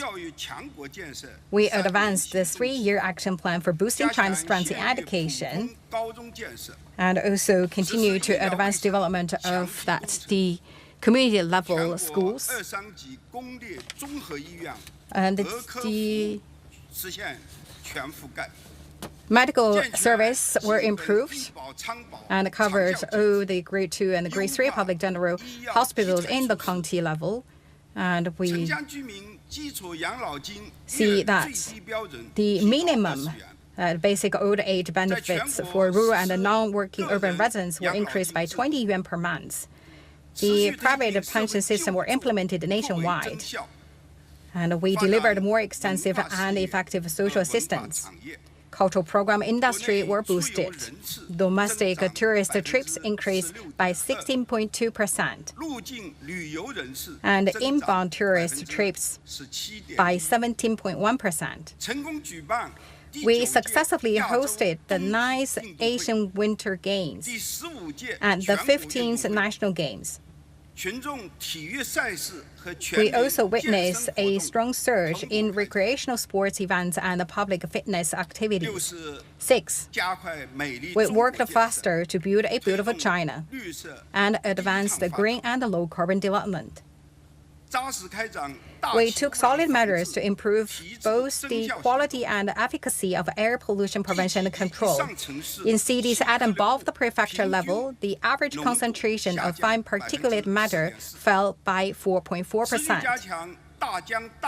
Efforts to conserve major rivers, important lakes, and reservoirs were intensified. And the initiative was launched to build the green and low-carbon transition in key industries. In total energy consumption, the share of non-fossil energy reached 21.7%. China announced its 2035 nationally determined contributions to response to climate change, demonstrating our commitment as a responsible major country. 7. We continue to enhance government performance and develop new and better approaches to social governance. We implemented the party committee's strategic plans for conducting full and rigorous party self-governance, launched a study campaign for fully implementing the 8-point decision on improving work conduct, and strengthened efforts to improve party conduct, build integrity, and combat corruption. We also addressed pointless formalities to lighten the burden on those working on the ground. We continue to build a law-based government. We submitted 13 legislative proposals to the Standing Committee of the NPC, and we also accepted oversight in compliance with the law and handled with careful attention. We also launched a special campaign on regulating enterprise-related administrative law enforcement. We refined the mechanism for ensuring regular headways and key patterns in the delivery of one-stop government services. And the 3-year action plan to address the root causes of workplace accidents and ensure production safety was carried out. And we also take active measures to crack down on illegal and criminal activities of all types in accordance with the law. And all this has led to further progress in advancing the Peaceful China initiative. In 2025, we made new advances in conducting major country diplomacy with Chinese characteristics. President Xi and other party and state leaders visited many countries and attended a host of major bilateral and multilateral events, including the China Central Asia Summit, the 32nd APEC Economic Leaders Meeting, the Virtual BRICS Summit, and the Chinese G20 Summit. China also hosted several major diplomatic events, such as the SCO Tianjin Summit, the Global Leaders Meeting on Women, and the Fourth Ministerial Meeting of the China Select Forum. We remained firm in opposing protectionism and unilateral bullying acts, in upholding multilateralism, openness, and cooperation. China proposed the Global Governance Initiative and continued to promote the building of a community with a shared future for mankind, and played a positive and constructive role in addressing global challenges and resolving regional and international hotspot issues. With these efforts, China made important contributions to global peace and development.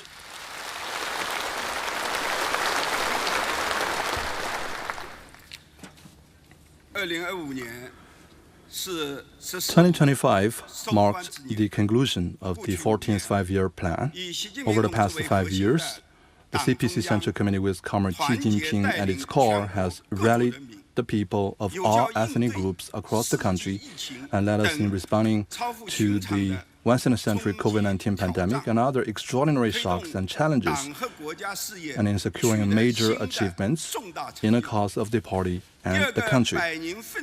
And this has ensured a good beginning for our journey towards the second centenary goal. China's economy reached new heights. China's GDP crossed successive thresholds, topping 110, 120, 130, and 140 trillion yuan. We have registered an annual average growth of 5.4%, well above global average. New breakthroughs were achieved in technological and industrial innovation. R&D spending increased by an annual average of 10%. New strides were made in reform and opening up. We made solid gains in reforms and in progress of unified national market, and all access restrictions on foreign investment in manufacturing were lifted. People's well-being was elevated to a new high. Per capita disposable income increased at an average rate of 5.4%, and a total of over 60 million urban jobs were created. The average life expectancy reached 79.25 years. Fast progress was achieved in ecological conservation. In cities at and above prefecture level, the proportion of days with good or excellent air quality rose to 89.3%. China achieved the world's fastest and largest increase in forest resources and created the world's largest and fast-growing renewable energy system. China's ability to safeguard security has improved. Security capacity was bolstered considerably, and we held firm to the bottom line of not having any systemic risks. Thanks to arduous and unrelenting efforts, we have accomplished all 20 major targets, 17 major strategic targets, and 102 major projects set out in the outline of the 14th five-year plan.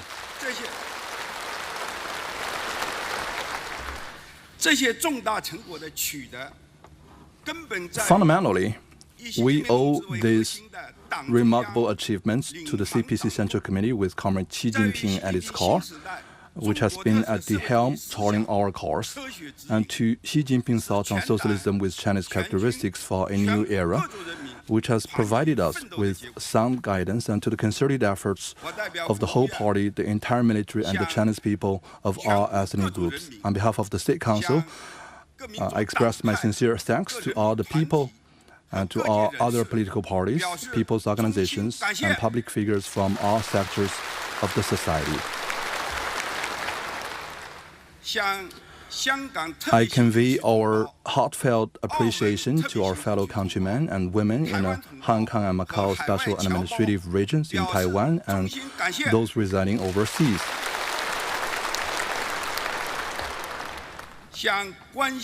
I also extend our sincere appreciation to the governments of other countries, international organizations, and friends across the world that have shown understanding and support for us in China.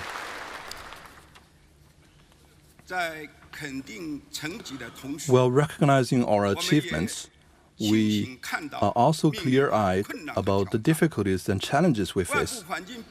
The evolving external environment is exerting a greater impact on China, and geopolitical risks are rising. Global economic momentum remains sluggish, while multilateralism and free trade are under severe threat. At home, we still face quite a few problems and challenges, both old and new. In economic development and transformation, the task of transitioning to new growth drivers is formidable.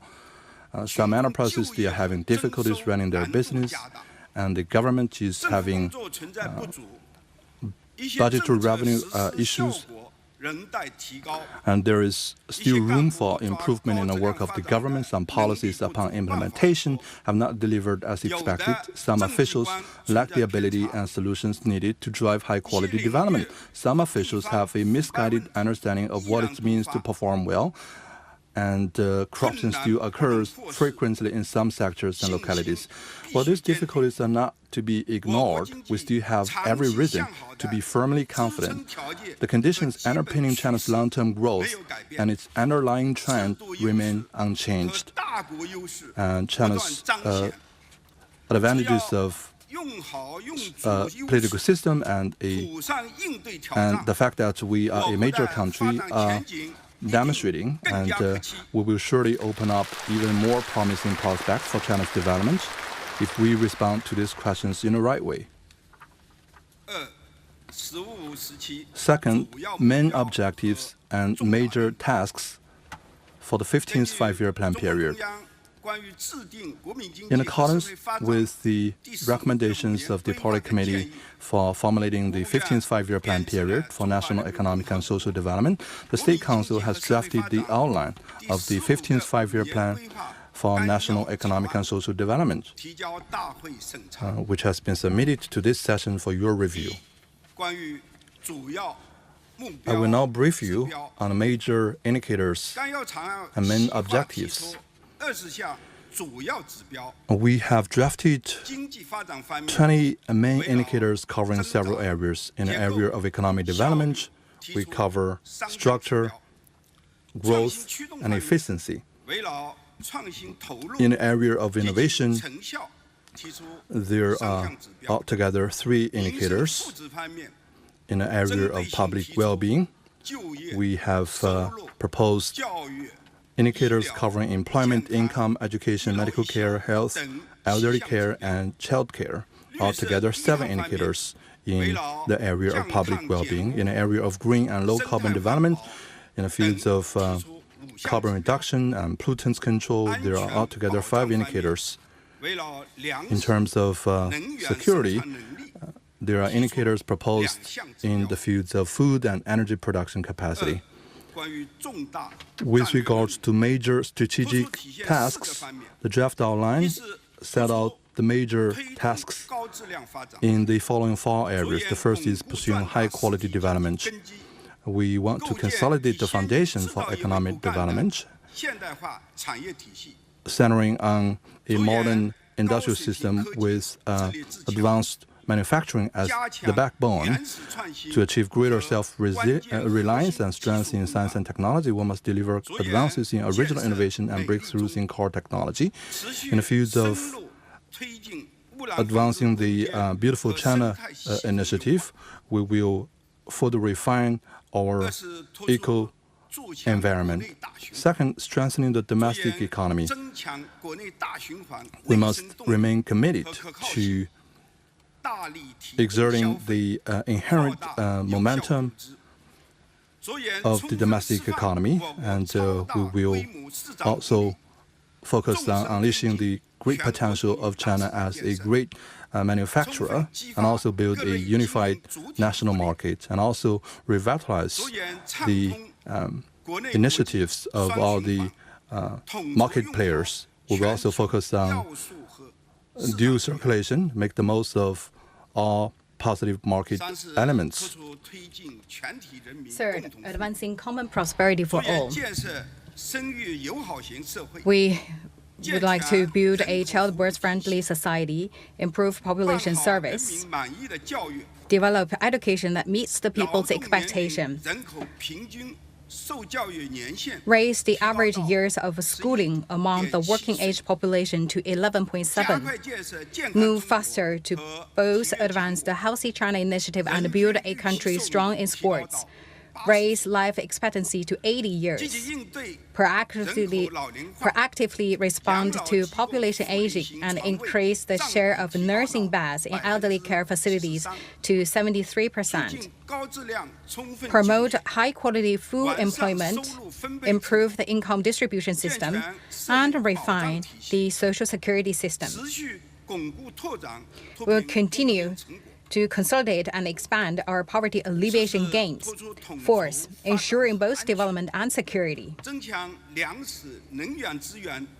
We will take measures to guarantee that the supply capability for food, energy, and resources, and make sure that the grain production capacity could reach 725 million metric tons, and in overall energy production capacity to the equivalent of 5.8 billion metric tons of standard coals. Third, major projects to consider the consistency of the projects. The draft outline processed a total of 109 major projects in 6 areas based on a full consideration of their strategic value, guiding role, and continuity. We would like to let the government taking the lead and also drive the whole society to participate. And we will fill in that the shortcomings and also to sustain the growth. Looking forward, we are fully confident about the future. Under the strong leadership of the Party Central Committee with Comrade Xi Jinping at its core, with the concerted efforts of all of us across the country, we will surely turn the inspiring blueprint of the 15th Five-Year Plan into a living reality.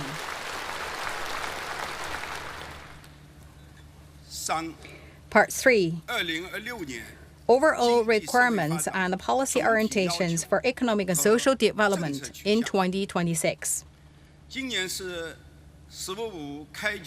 This year is the first year of the 15th Five-Year Plan period. To deliver in our work, we in government must, under the strong leadership of the Party Central Committee with Comrade Xi Jinping at its core, do the following. Follow the guidance of Xi Jinping's thought on socialism with Chinese characteristics for a new era, fully implement the guiding principles from the party's 20th National Congress and the plenary sessions of the 20th Party Central Committee, acts on the guideline of the 4th plenary session of the 20th Party Central Committee and last year's Central Economic Work Conference, fully and faithfully apply the new development philosophy on all fronts, move faster to foster a new pattern of development, and promote high-quality development. Adhere to the general principle of pursuing progress while ensuring stability. Keep in mind both domestic and international parameters, imperatives. Better ensure both development and security, implement more proactive and effective macro policies, make our policies more forward-looking, targeted, and coordinated, further boost domestic demand, improve supply, optimize the allocation of new resources while making the best use of existing ones, develop new quality productive forces in light of local conditions, advance the development of a unified national market, continue to prevent and diffuse risks in key areas, provide greater support to keep employment, enterprises, operations, markets, and expectations stable, promote high-quality economic growth while achieving appropriate increase in economic output, maintain social harmony and stability. All these will ensure we got off to a good start in the 15th five-year plan period. The main targets for development this year are as follows. GDP growth of 4.5 to 5%, while striving for better in practice. Surveyed urban unemployment rate of around 5.5%. Over 12 million new urban jobs. CPI increase of around 2%. Personal income growth in step with economic growth. A basic equilibrium in the balance of payments. Grain output of around 700 million metric tons. A reduction of around 3.8% in carbon dioxide emissions per unit of GDP. In proposing these targets, we have considered the need to leave some room for structural adjustments, risk prevention, and reform in the opening year of this five-year plan period, so as to lay the solid foundation for delivering better performance in the coming years. The GDP growth target is well aligned with our long-range objectives through the year 2035, and also in line with the long-term growth potential of China's economy. As favorable conditions for achieving these targets are in place, all local governments should, in light of local realities, make solid efforts to deliver good outcomes. In terms of policy orientation, we would like to pursue the growth progress while ensuring stability, improve both the quality and performance of growth, boost synergy between adopted policies and new ones, enhance counter and cross-cyclical adjustments, and make macroeconomic governance more effective. We will continue to implement a more proactive fiscal policy. The deficit to GDP ratio for this year is set at around 4%. The government deficit is set at 5.89 trillion yuan. 230 billion yuan more than last year.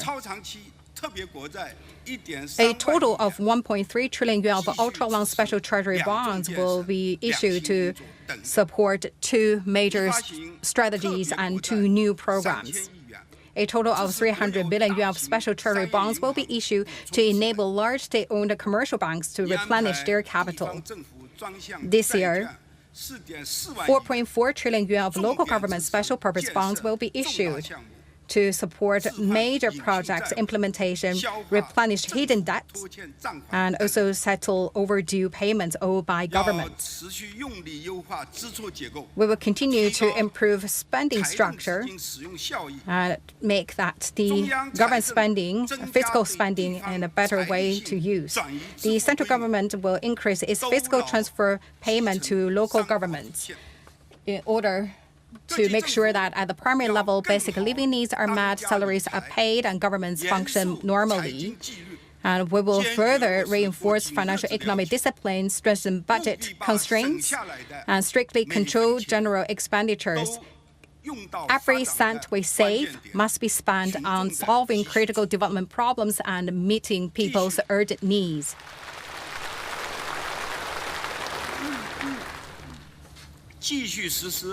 We will continue to apply appropriately accommodative monetary policy. We will maintain adequate liquidity. The increase of aggregate financing and monetary supply in step with projected economic growth and CPI levels. We will develop new and better structural monetary policy instruments, smooth out the channels for monetary policy transmissions, and also get financial institutions to boost support for key priorities such as domestic demand expansion, scientific and technological innovation, macro, small, medium enterprises. We will continue to lower and kept general lower level for the overall financing cost. We will improve coordination between reform measures and macro policies. We will remove the bottleneck and obstacles impeding economic flows through reform. and cultivate internal growth momentum. We will enhance the consistency of our macro policy orientation, make such policies more effective. All policies we would like to place and introduce, and they could form the synergy, and we will boost the coordination among different policies. We will refine the mechanism for managing expectations to bolster public confidence.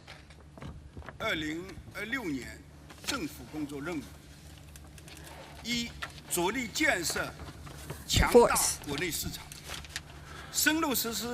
first, build a strong, unified national market and build plans for income increase for both urban and countryside dwellers. And we will also build we will also roll out a number of substantial measures to help farmers to increase their revenues and income. And also we will also allocate 250 billion yuan worth of super long-term national bond to help the enterprises. And we will also allocate 100 billion yuan special fiscal financial coordination fund, and we will make the best use of combined measures such as loan interest subsidies, financing guarantee, and risk compensation. We will broaden the coverage of low interest subsidies for personal consumers and service entities, and we will also revitalize offline consumption and phase out illegitimate barriers for consumption, and we will also introduce for primary and secondary school students in localities where conditions meet the spring and autumn holidays. This year, we have a total of 755 billion yuan earmarked in this year's central government budget for investments, and we will also allocate 800 billion yuan raised from ultra-long special treasury bonds to implement major national strategies and enhance security capacity in key areas. And quotas for local government special purpose bonds earmarked for projects will be raised and placed under separate management, and a total of 800 billion yuan will be allocated from the ultra-long special treasury bonds. This will be driving the vitality of private sector investments. Second, foster new growth drivers at a faster pace. We will upgrade traditional industries, and 200 billion yuan will be raised from ultra-long special treasury to support large-scale equipment upgrades. We will launch a new round of initiatives to drive high-quality development in key manufacturing chains. In the meantime, we will channel more support to SMEs in digital transformation. A number of smart factories and intelligent supply chains will be built to enhance smart manufacturing, and we will also foster standards, enhance quality oversight, and promote brand building. We will nurture emerging industries and industries of the future. The Industrial Innovation Project will be rolled out to encourage central government enterprises and other SOEs to take the lead in application scenario expansion, and in the fields of aviation and aerospace, biomedicine, and low-altitude economy, we will foster some emerging pillars, and we will also nurture industries of the future, such as future energy, quantum technology, embodied AI, brain-computer interfaces, and 6G technology, among other future-oriented industries. We will roll out mechanisms to help grow SMEs that use specialized and sophisticated technologies so that they will become the leaders of future technology. We will also enhance the capacity and quality of the service sector. Efforts will be made to press ahead with trials to promote integrated development of advanced manufacturing and modern services, covering finance, modern logistics, intellectual property services, and inspection and testing. And we will also work to boost the quality, diversity, and accessibility of consumer services. And market access will be further expanded for investment in priority areas. And we will also create new forms of smart economy. And this means expanding the AI Plus initiative, promoting faster application and commercial application of AI agents. And we will also launch super large-scale AI application and hyperscale intelligent computing clusters.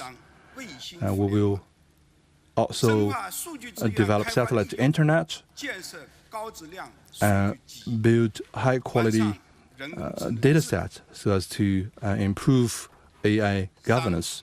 3, moving faster to achieve greater self-reliance and strengthen science and technology. We should seize the historic opportunities for technological revolution and industrial transformation to raise our capacity across major fields of technology. We will drive advances in original innovation and breakthroughs in core technologies in key fields, and we will also enhance the R&D spending on basic research and build China's strengths in strategic science and technology in a coordinated way and ensure self-sufficiency in science and technology. We will promote scientific and technological literacy among the public and promote the spirit of innovation. Efforts will be made to pursue full integration between technological and industrial innovation. The Beijing, Tianjin, Hebei, and Guangdong, Hong Kong, Macau Greater Bay Area will be built into international centers for science-tech innovation. We will build them into world-class innovation engines. The principal role of enterprises in innovation will be reinforced, and we will also create innovation and consortia and undertake more major national science and technology projects. And we will also empower innovation and creation with fintech. Efforts will also be made to promote integrated development of education, science, technology, and talents. The integrated mechanism will be rolled out to boost coordination across development plans, and we will improve mechanisms for ensuring talent training. And we will also cultivate a higher quality of talents and build national centers for interdisciplinary studies and to do more to cultivate top-tier homegrown innovators. We will also deliver smooth channels for talents exchanges so that talents of all types can leverage their potential in China. 4, continue to deepen reforms in key areas. We will intensify efforts to build a unified national market. The regulations will be drawn up on developing a unified national market. We will also work out a list of do's and don'ts for local governments, investment attractions, and roll out better regulatory policies on tax breaks and government subsidies. And we will also address monopolies and unfair competition with greater intensity so as to build a good and sound market environment and roll out a number of pilot programs. So more and more qualified regions and cities will be included in this pilot program. We will also reform the fiscal, tax, and financial system. Fiscal resources and budgets will be further and better coordinated so as to raise the share of state capital gains that are collected by the central government. And we will also promote sound fiscal management and advance and improve local tax systems and expand the sources of tax revenue at the local level. And we will also optimize the scope and rate of excise tax and move its collection on some items further down the production to consumption chain. And we will also improve the payment system for investment. We will also energize all market entities. The two unswerving initiatives will be consolidated. The SOE and the state capital reform will be further strengthened to refine the layout of the state-owned sector. We will also champion the enterprising spirit so as to drive the overall development of the private sector. We will refine the modern corporate system and address wage arrears and undue payments for enterprises so that enterprises can be settled in their developments. 5, expanding high standard opening up. We will take the initiative to open wider to the outside world. In the service sector in particular, we will expand market access and open up more areas. We will further expand opening up trails for value-added telecom services and also refine the comprehensive demonstration zones for free trade zones, and we will advance the efforts in the Hainan Free Trade Zone. And we will also keep the volume of foreign trade stable and refine its mixes, and we will give both credit and credit insurance support, expand cross-border use of RMB, and ensure integrated development of trade and investment of the domestic and foreign trade, and cross-border commerce plus overseas warehouse models will be further scaled up, and intermediary delivery and services will be further enhanced, and we support service exports and boost imports to promote balanced trade and further facilitate cross-border trade.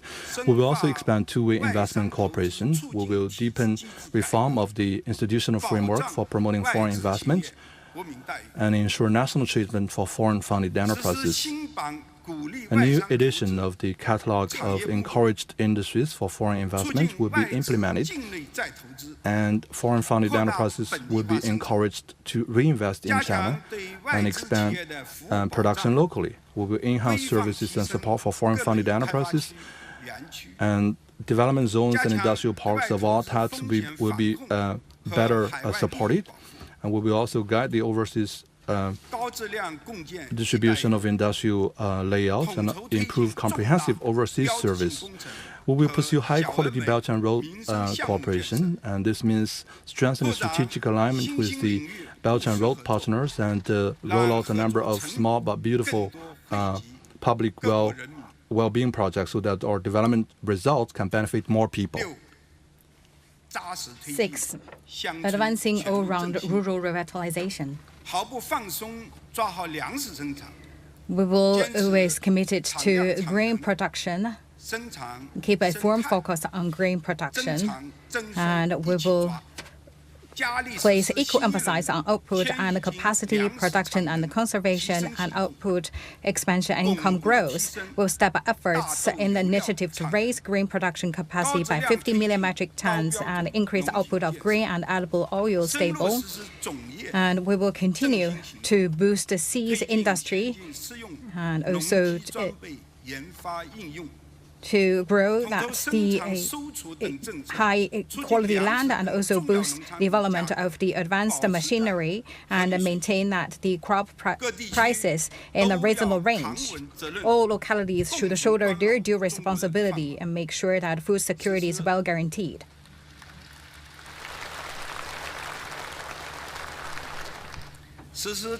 We will provide a regular targeted assistance. We will bring that into the plan of rural revitalization so as to guard against any large-scale lapse or relapse into poverty. Assistance policy will generally remain unchanged. We will increase employment and industry. We will continue to provide follow-up support to people relocated from inhospitable areas, and we will also help them to enjoy faster growth and boost internal growth momentum of these areas.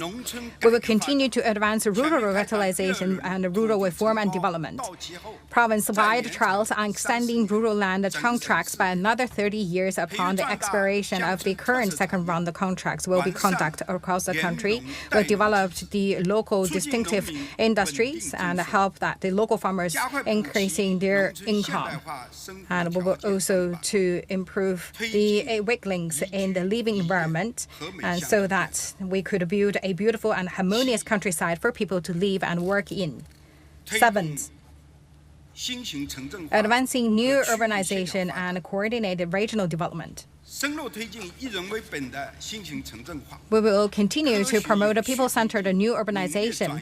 Well-conceived and systematic measures will be taken to grant permanent urban residence to people who move to cities from rural areas, and also that we ensure more children of rural migrant workers can take high school entrance examinations in their current place of residence. And we will continue to renovate the residential compounds, old urban residential compound and the urban village. And we will boost development of projects for ensuring that urban infrastructure, and also we will emphasize on the zoning function and the localities should base on their defined functions to leverage their competitive advantages, and develop that the places, the provinces should take greater responsibilities. And we will deepen the administrative region cooperation. 8th, taking stronger measures to ensure and improve the people's well-being. We will promote high-quality food employment. We will bolster support for employment through various policies. And for the graduates and other young people, we will also introduce policies to support them to find a job. And for the people in flexible employment and a new form of employment, they will participate in social security programs. And we will also facilitate employment and entrepreneurship through better adaptation to the development of AI technology. We will also guarantee the payment to the rural migrant workers. And we will also conduct large-scale training programs for upgrading vocational skills to equip more workers with marketable skills that will help them secure better jobs and higher earnings. We will enhance education, equity, and quality. We will carry out the project on fostering virtual through education in the new era, and also increase the quality of the education. And for the free preschool education, will continue to refine the policy and increase the supply of regular senior secondary school places.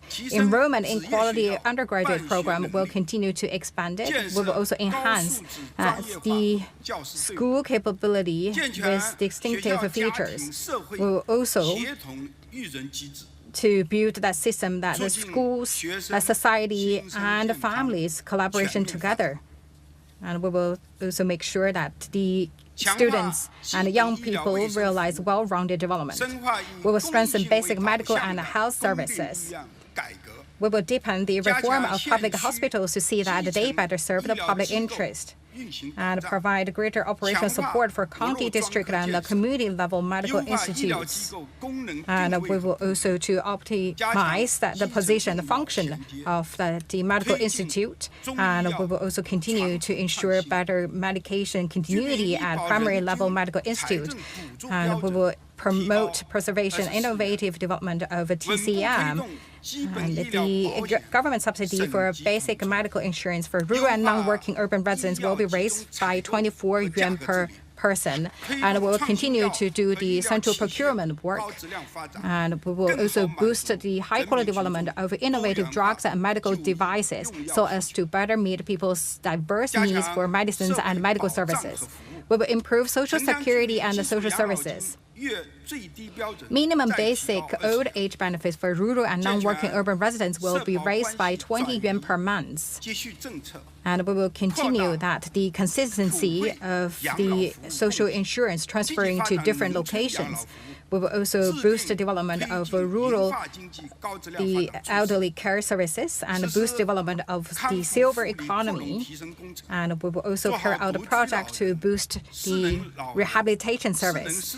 And for the senior people and also that the people with disabilities, they will receive more support. And we will develop that integrated development of the child care and the nursing services. We will also to make better use of the resources and also to provide social assistance by tiers and in different categories. We will better meet people's needs in terms of the cultural. We will follow the core socialist values in guiding cultural development, and we will develop the press, publishing, radio, film, television, literature, art, and other fields in promoting their production. And we will also encourage museums, public libraries, and cultural centers to open to the public and improve the service system for the public. And we will also develop high-quality cultural tourism and develop an integrated business farm. And we will also develop more popular public sports activities. And 9, accelerating the green transition across the board. We will step up comprehensive efforts to improve the environment, and we will ensure blue skies, clear water, and clean lands. And we will formulate plans to ensure air quality improvement. The natural reserve land will be comprehensively upgraded so as to ensure clear sky and lucid water. And we will also boost the green and low carbon economy. And in major fields, we will roll out green and low carbon development plans, and the national low carbon fund will be established to drive clean energy transition, and we will actively work towards peaking carbon emissions and achieving carbon neutrality. And a system will be rolled out to control both the total amount and intensity of carbon emissions. And the system for managing footprints will be refined, and the new national electric power system will be improved so as to accelerate the construction of smart grid and efficient use of fossil fuels. 10, strengthening risk prevention and mitigation and enhancing security capacity in key areas.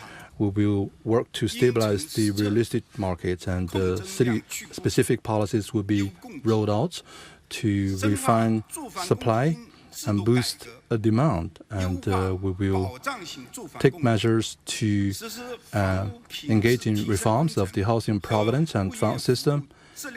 And we will also launch an action plan to improve property management services. And we will also roll out some additional measures. Efforts will also be taken to diffuse local government debt risks. And this includes diffuse hidden debt risks at a faster pace. And stringent measures will be taken to prevent fraudulent debt resolution. A number of measures will be adopted to diffuse operational debt risks in local government financing platforms. And a long-term mechanism will be established to conduct unified government debt management. We will also take active measures to diffuse financial risks. Local SMEs will be encouraged to get involved in diffusing financial risks, and we will also strengthen early warning and early rectification measures for risks. We will safeguard national security and social stability. We will fully apply a holistic approach to national security, improve the national security governance, and we will strengthen safe production, enhance the foundation of disaster and risk relief. And in northern countries, we will shore up infrastructure and emergency response and other weak links. The social governance system will be improved, and we will support the multimodal dispute handling framework at the local level. And we will also build a greater and safer China. 新的形势和任务对政府工作提出了更高要求。 With new circumstances and challenges, 及其工作人员 higher requirements are posed for the government, and we will have to gain a deeper understanding about the two establishes and remain committed to the four confidences and to do well in terms of two establishes, and we need to stay aligned to the CPC Central Committee with Comrade Xi Jinping at the core. And also we have to shore up the responsibility in stricter party self-governance, and we will combine with the efforts of cracking down on corruption and legitimate behaviors that are related to people's lives. And we will also engage in substantial efforts. We will build a law-based government and perform our duties in accordance with the Constitution and the law. And we will accept the oversight of the National People's Congress and the government. And we will also accept the supervision of the society through public opinion and media. Efforts will be made to increase the administrative efficiency, and also we will take solid steps to make government affairs more transparent and improve the way we communicate and explain policies to the public. And we will explore new models of high-quality development and work very hard to fight against formalities and bureaucracies to lower the burden for grassroots-level government. We will build a greater environment for talents, for public opinions, and also for the business. And across the society, we are going to foster a unified strength of high-quality development. With a focus on forging a strong sense of the community for the Chinese nation, we will promote such sense of community, and we will adhere to the party's basic policy on religious affairs, ensure that religions in China are Chinese in orientation, and we will implement the party's policy on overseas Chinese affairs and protect the legitimate rights and interests of Chinese nationals residing abroad and those who have returned to China. Last year saw new achievements in modernizing national defense and the armed forces. This year, we will continue to apply Xi Jinping's thought on strengthening the military and implement the military strategy for the new era. We will stay committed to the party's absolute leadership over the people's armed forces and fully and thoroughly implement the system of ultimate responsibility resting with the chairman of the Central Military Commission.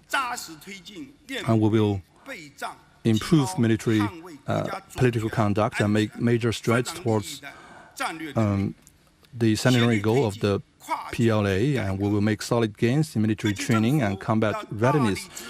Efforts will also be made to strengthen the military during the 15th five-year plan period and enhance military civilian reforms and unity. And we will resolutely implement the policy of one country, two systems, under which the people of Hong Kong administer Hong Kong and people of Macau administer Macau. And we will see that Hong Kong and Macau are administered by patriots so that Hong Kong and Macau can better integrate into and contribute to the country's overall development and ensure long-term prosperity and stability. And we will fully implement the party's overall policy for the new era on resolving the Taiwan question.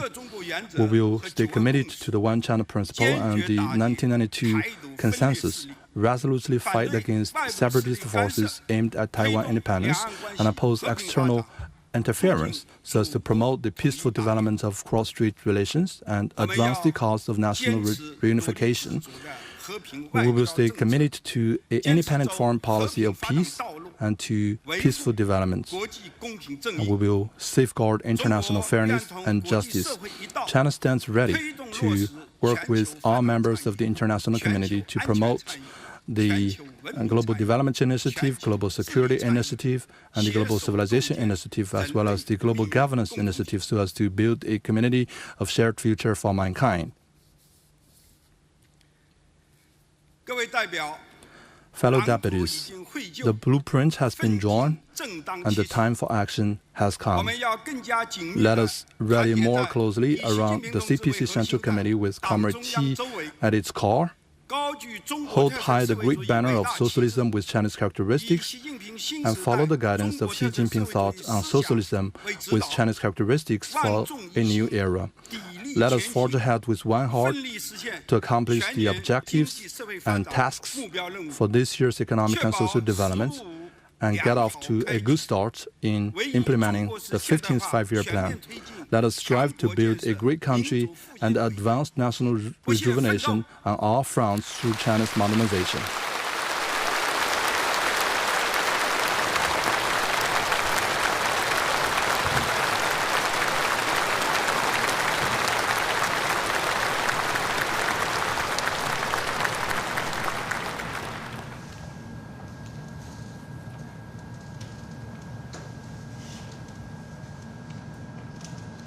You've been watching CGTN's special coverage on the fourth session of the 14th National People's Congress, and you just watched Chinese Premier Li Qiang delivering the government work report at the opening session.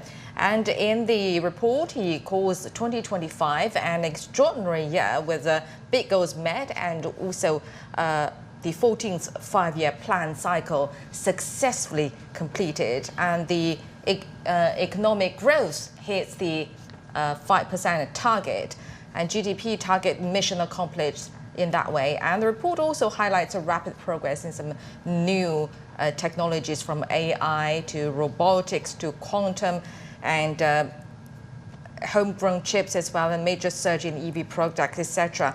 And the focus now shifts, according to the report, to the next blueprint, the 15th five-year plan, and he also set the report actually set the economic growth target at 4.5 to 5% for 2026. And there's also a sentence to follow, striving for better in practice. And it's not only about one target for GDP growth, and it's also about the overall socio-economic development planning. For example, the report has proposed an urban unemployment rate at 5.5%, creating over 12 million new urban jobs, and CPI with the CPI rise at around 2%. And talking about going green, China has set the reduction rate around 3.8%.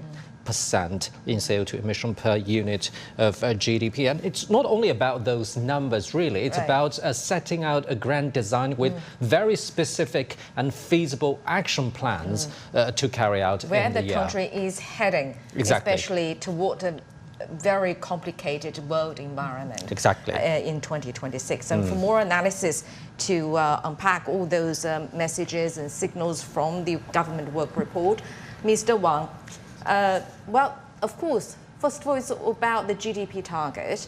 It's not a single number. It's a range from 4.5 to 5%. How do you interpret that? Well, I think this is really a very realistic and down-to-earth assessment, because China, of course, you already have such a grand magnitude already.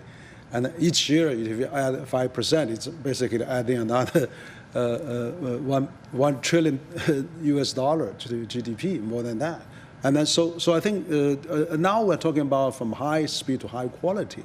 So the absolute number doesn't really shows everything. Premier Li actually said in the report we're going to do rural area development. We're going to do the also all-round development, green development, and industrial revitalization, and of course social well-being and urbanization. So you have many other areas. Of course, GDP is a target, but also we need a soft GDP now. Soft GDP is that we need to really high quality, fine-tune all the connectors, all the integrations. And also, I was quite struck by Premier Li talk about unilateral open up. For example, we have a tourist inbound rise about 17-18%, 2025. So which I think he impressed us the most is that the 2025, which just finished, the first quarter of century finished.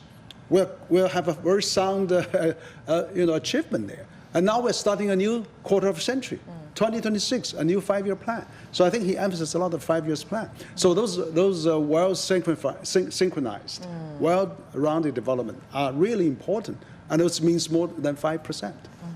And we'll be getting back to you for more insights. Gentlemen, now just to update our global audience on the latest from China's ongoing 2 sessions, the country is targeting economic growth of 4.5% to 5% in the year 2026. Premier Li Qiang announced the target while delivering the government work report Thursday morning. The main targets for development this year are as follows. GDP growth of 4.5 to 5%, while striving for better in practice. Surveyed urban unemployment rate of around 5.5%. Over 12 million new urban jobs. CPI increase of around 2%.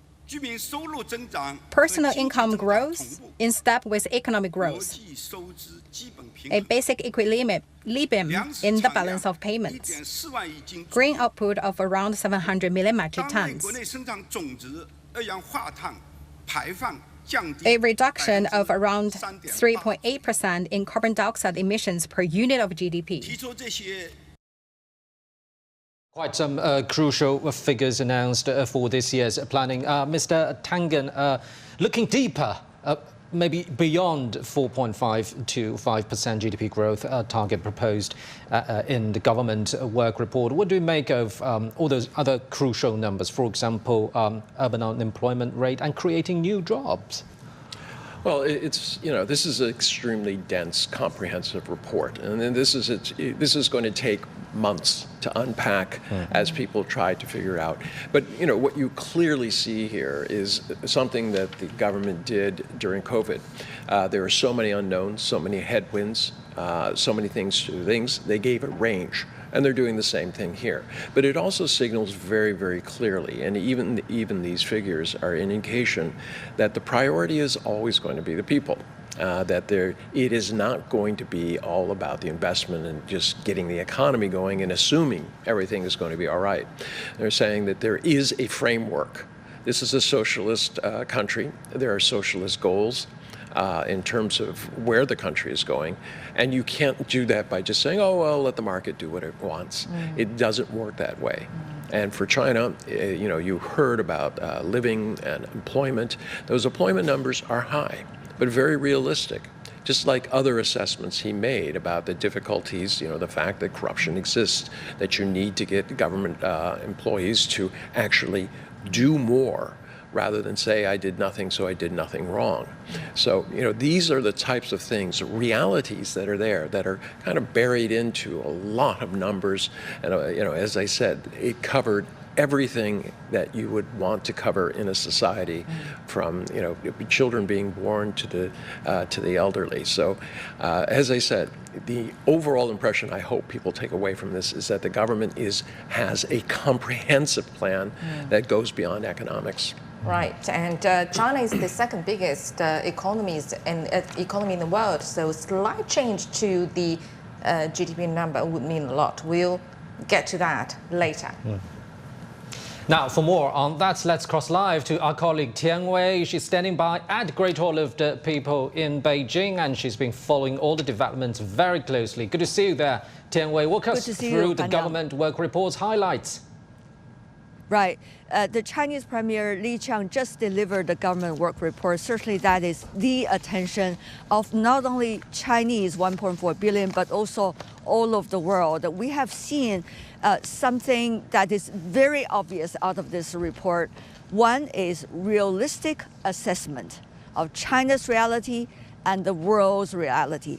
Second is pragmatic solution, down to earth solution being lined up. Let me go to some of the details of this. First of all, the Chinese premier already made clear that China is not just following, as earlier, the rapid growth rate of GDP, but rather amid all the changes and uncertainties, external challenges and domestic difficulties, in his terms, trying to make this structural transformation. As we all know, in any economy, structural transformation can be extremely challenging because a lot of cheese is gonna be moved, a lot of cakes are gonna be in different plates. So we have seen back in 2025, despite all the uncertainty we see all over the world, China has been devoting, as planned, to innovation, increase the ratio of GDP input into innovation and research. Meanwhile, we also see AI applications in sectors across China's supply chains and industrialization. And at the same time, China deepening, building its national unified market. And not to mention, try to encourage more confidence for foreign investment and maintain foreign investment in China. We know this is crucial because we are still living in a globalized world, as many of us see it today. Secondly, we are seeing China setting very clearly its GDP target for the year 2026. It is not going to be so-called reaching for the stars, but rather pragmatic, 4.5% to 5%. Given the latest changes in the global geopolitical situation, given the changes of the technologies, and also given the changes of transformation China is doing right now, this is, according to many of the people that I talked to right there in the Great Hall of the People before the National People's Congress started, they are all looking at approximately that number. So what are we looking at when it comes to pragmatic solutions? I think China has outlined not only the 15th five-year plan, the structure of that has already made to the rest of the world very clearly, and China is going to follow that plan. Secondly, it has done three things. One is to deal with the risks. Now, of course, we all know real estate is one of the risks that China needs to deal with, and some of the financial security situations China also need to pay attention. According to some of the details in the government work report, China is going to build a nationwide mechanism to deal with local debts and also to monitor local debts. We know this is going to be important because this is a systematic approach to deal with the risk. Second systematic approach to deal with the financial risk is to try to monitor the latest situation dealing with the financial institutions and financial entities to see where things are going. Of course, this is with the backdrop of a massive economic growth and development given the size of China's economy today. Secondly, is to encourage the vitality and creativity of the general society. If you look at some of the details given by the Chinese premier in the government work report, 2026, China going to focus on further SOE reform, state-owned enterprises reform. Also, trying to encourage entrepreneurial spirit in the non-state-owned sectors, and at the same time devoting more resources to innovation, research, scientific and technological development. Last but not least, there is also tremendous opportunity China to create for the rest of the world, not just for China, but also for everyone who is working with China. For example, China has been talking about 109 mega projects being developed, and in those projects, according to the Chinese premier, the government is going to, central government is going to lead, but also invite all sectors to join to move forward. So you can see there are so many areas that China is trying to create pragmatic solutions to deal with global uncertainties everybody is facing, and also domestic challenges and difficulties certainly every economy is facing these days. One thing is very clear. When I was talking right before the session began today to the CPPCC members and NPC deputies in the Great Hall of the People, many are saying even though things are difficult, as they have already noticed, yet people are having much more confidence than at the early stage of the transformation of China's economy. And they are seeing collectively, China, when working together with the rest of the world, things can be done. Now, as many of you have noticed, today there is beautiful snow in the backdrop of my camera because it is actually a day of Jingzhe, according to China's solar calendar. It is a time when, according to China's agricultural calendar, a time for new power, new energy, and new vitality. Certainly, many have been talking about, they have noticed that in the government report delivered by the Chinese Premier Li Qiang today. And of course, for the days to come, as the two sessions continue, we are going to go into details of the 15th five-year plan to be delivered and discussed, and also to see what are some of the most concrete steps in different sectors that China is going to move forward together with the rest of the world. All right, one thing is for sure, China is the stabilizing factor in the world today. Back to you. Thank you very much, Tian Wei, for talking to us amidst the beautiful snow at Jingzhe. And you're right, the confidence that you heard from all the CPPCC members and also NPC deputies is the exactly thing that we actually acquired in the past year to achieve those hard-won achievements, and also we need that in the road ahead as well. Thank you very much, Tian Wei, reporting from the Great Hall of the People. Now let's continue our discussion with our guests, Mr. Aina Tangen and Mr. Wang Huiyao. Well, Aina, you just mentioned that the China achieve the GTB is very important, but not as important as giving people confidence, because you seem to like the people-centered policies in China. So tell us more about the hard-won achievements in the past year. How important is this people-centered orientation in policymaking? Well, obviously you go back to me, the bellwether recently is, despite all the headwinds, eliminating extreme poverty and then continuing that. You'll still see that there's an emphasis in this report and the previous reports about how to continue with this, not give it up. Even during difficult times, they're saying, look, rural revitalization is still on top of our priority list. We are going to have a society that moves up together, not separately, not urban above rural. So the kind of policies that go into making sure that there are rural industries going, this Move West campaign, which means that they have been pushing industries that are suitable for this to move to the western parts where there has been traditionally poorer. It makes a lot of sense, especially when you get into things like energy. The new energy sources in terms of renewables are in the western areas. So this is the place to put these new data centers, which require a tremendous amount of energy.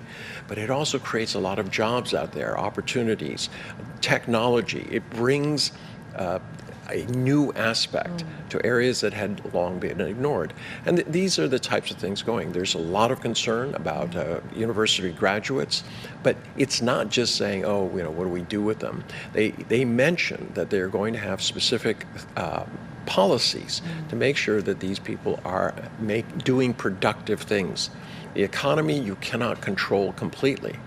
Confidence you can encourage. And this is the major takeaway from this, is this mixed in with all of this very dense stuff. It was very realistic. They didn't shy away from saying, oh, we got to do what we have to do. Here are the problems, and we're going to take them. China consistently recognizes its problems, and it tries to do something about them. You need to compare that to other places in the world. Translate all those policies into people's real benefits. Absolutely. Really, you either work to live or live to work. Exactly. Well said. Well, senior Chinese government officials will soon be answering questions from the media at the Great Hall of People in Beijing. And for the latest, let's go live to the site where our reporter Zhou Jiaxin is standing by. Jiaxin, hello there. So what can we expect from the Ministers' Corridor? Yes, starting quite soon, the first group of China's top officials will come to this Minister Corridor after the first opening sessions. As we discussed before, this year's corridor event carries a special significance regarding the first year for the Chinese government to implement its 15th five-year plan period starting from 2026. So actually, we are going to hear some special voices that offer us the first glimpse of what does the development blueprint look like for the following next 5 years. To our privilege, actually, I've learned that the Minister of Science and Technologies, among others, would join us to share his insights. Actually, we know that the technology has increasingly become the China story, let alone how many times the keyword technology appeared on the newly released government work report and also the action plan. So the primary focus actually on the plan will be about how China plans to seize the high ground of the science and technology. You know, over the years, there will be challenges. For example, that we are talking about new quality productive forces. This means that the new policy will ask that they shift from the traditional growth to the high-tech, high-efficiency, and also high-quality ones. And these kind of things that you think about artificial intelligence and biotech and new materials, this kind of innovation that will lead the development of what we call the new quality productive forces. And also that we are hearing and also have seen what we got from the government report.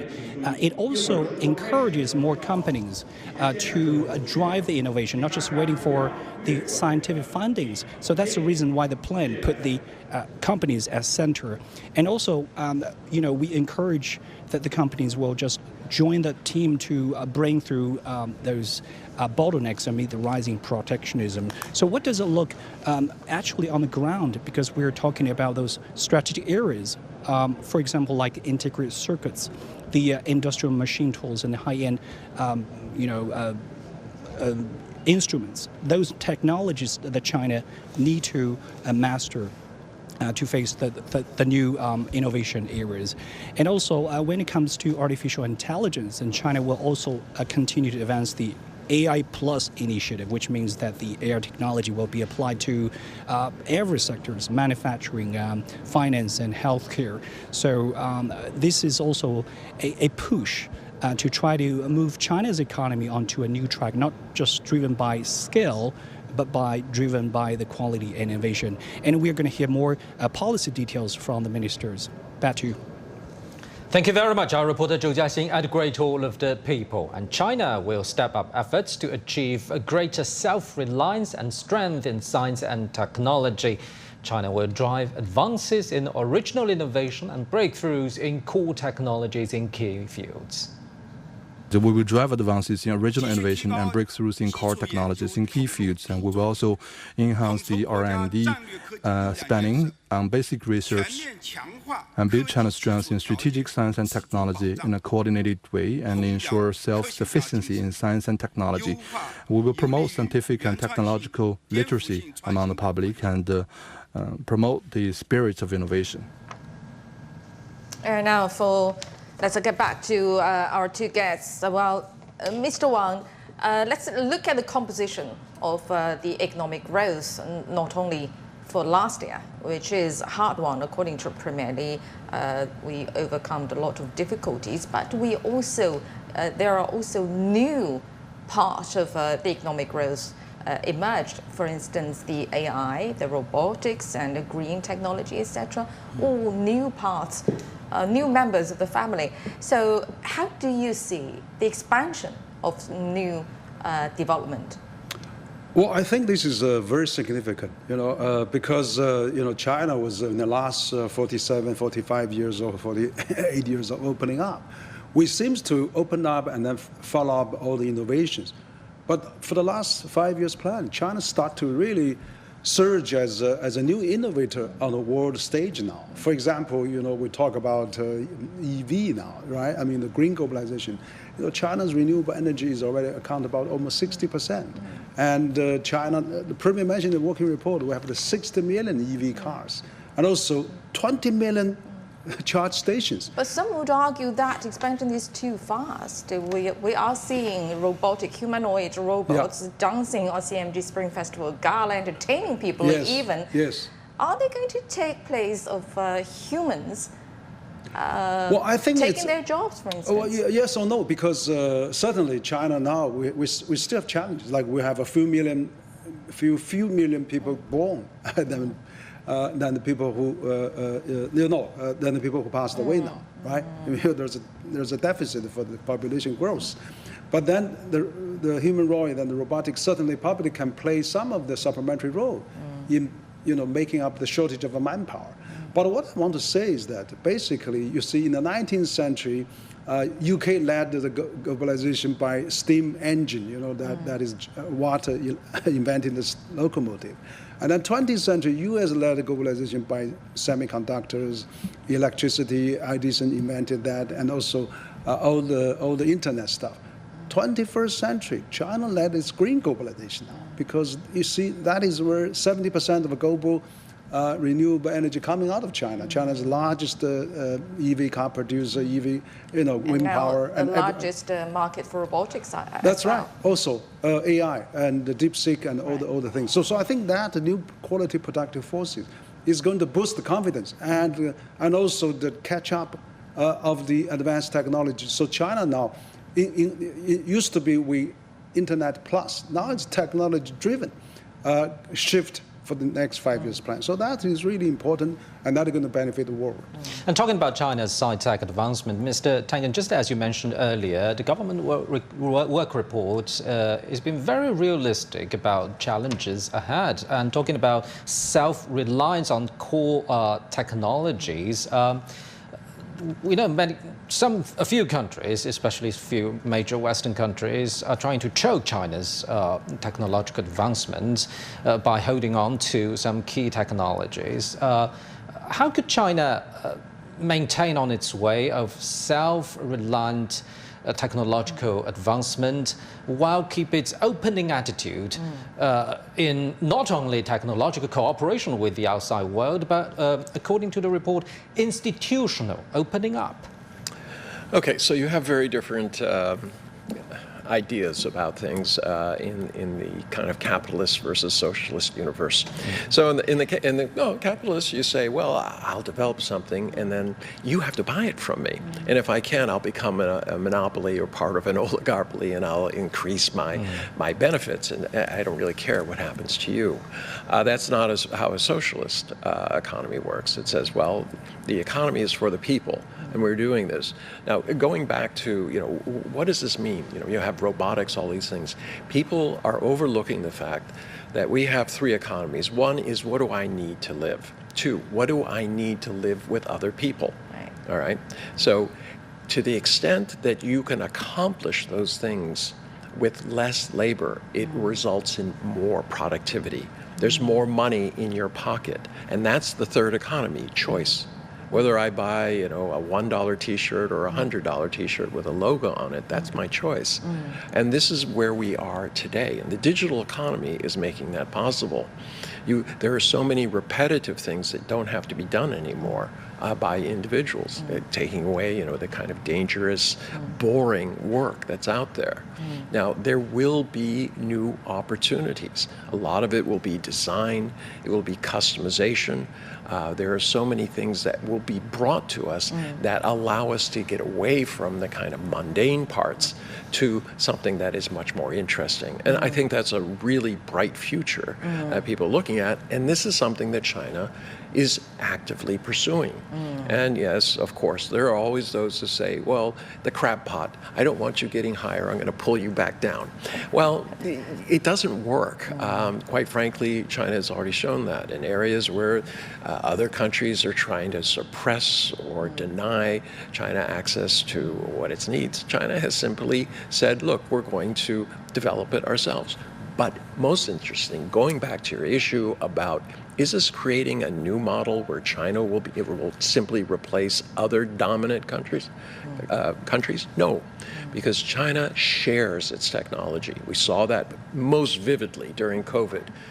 while Western countries, companies said, no, we're not going to build factories elsewhere. You just have to buy it from us. China built factories all over the world that could produce the vaccines that these countries needed, saving lives. And this is what they're willing to do. China has an active policy of sharing and co-developing technology. That's probably why China is able to move forward uninterruptedly. All right, we'll be getting back to you, gentlemen. Well, in addition to setting out its economic targets and policy priorities, China also made new strides in legislation over the past year. And for more, we're now joined by our colleague Hona, who is standing by at the Great Hall of the People. Hello there, Hona. So you have been covering the two sessions for many years. Walk us through the legislative agenda this year.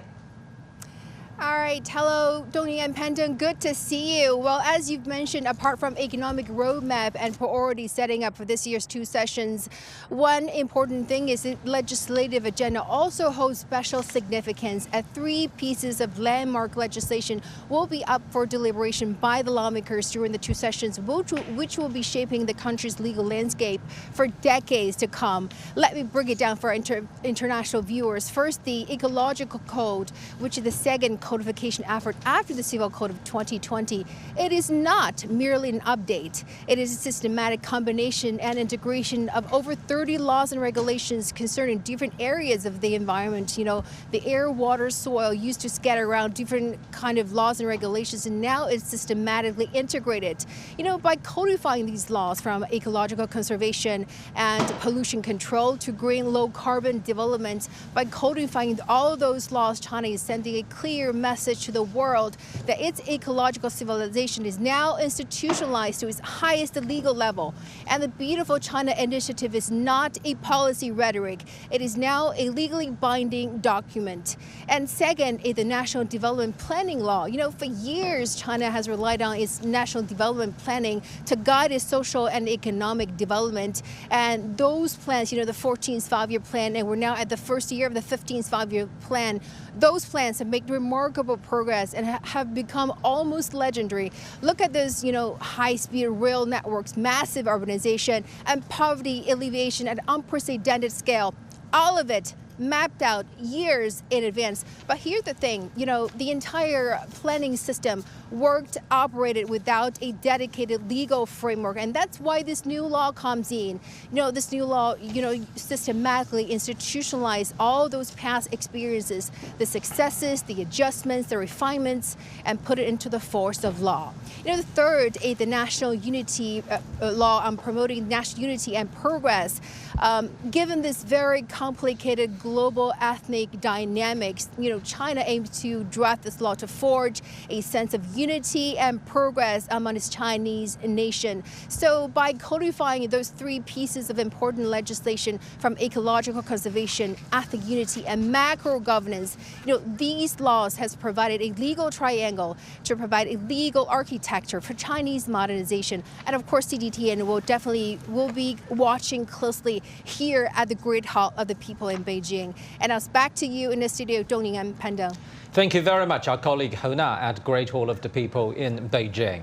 You're watching CGTN. This is our special coverage on China's 2 sessions. The 4th session of the 14th National People's Congress has opened, and Chinese Premier Li Qiang has delivered a government work report to NPC deputies. Stay tuned.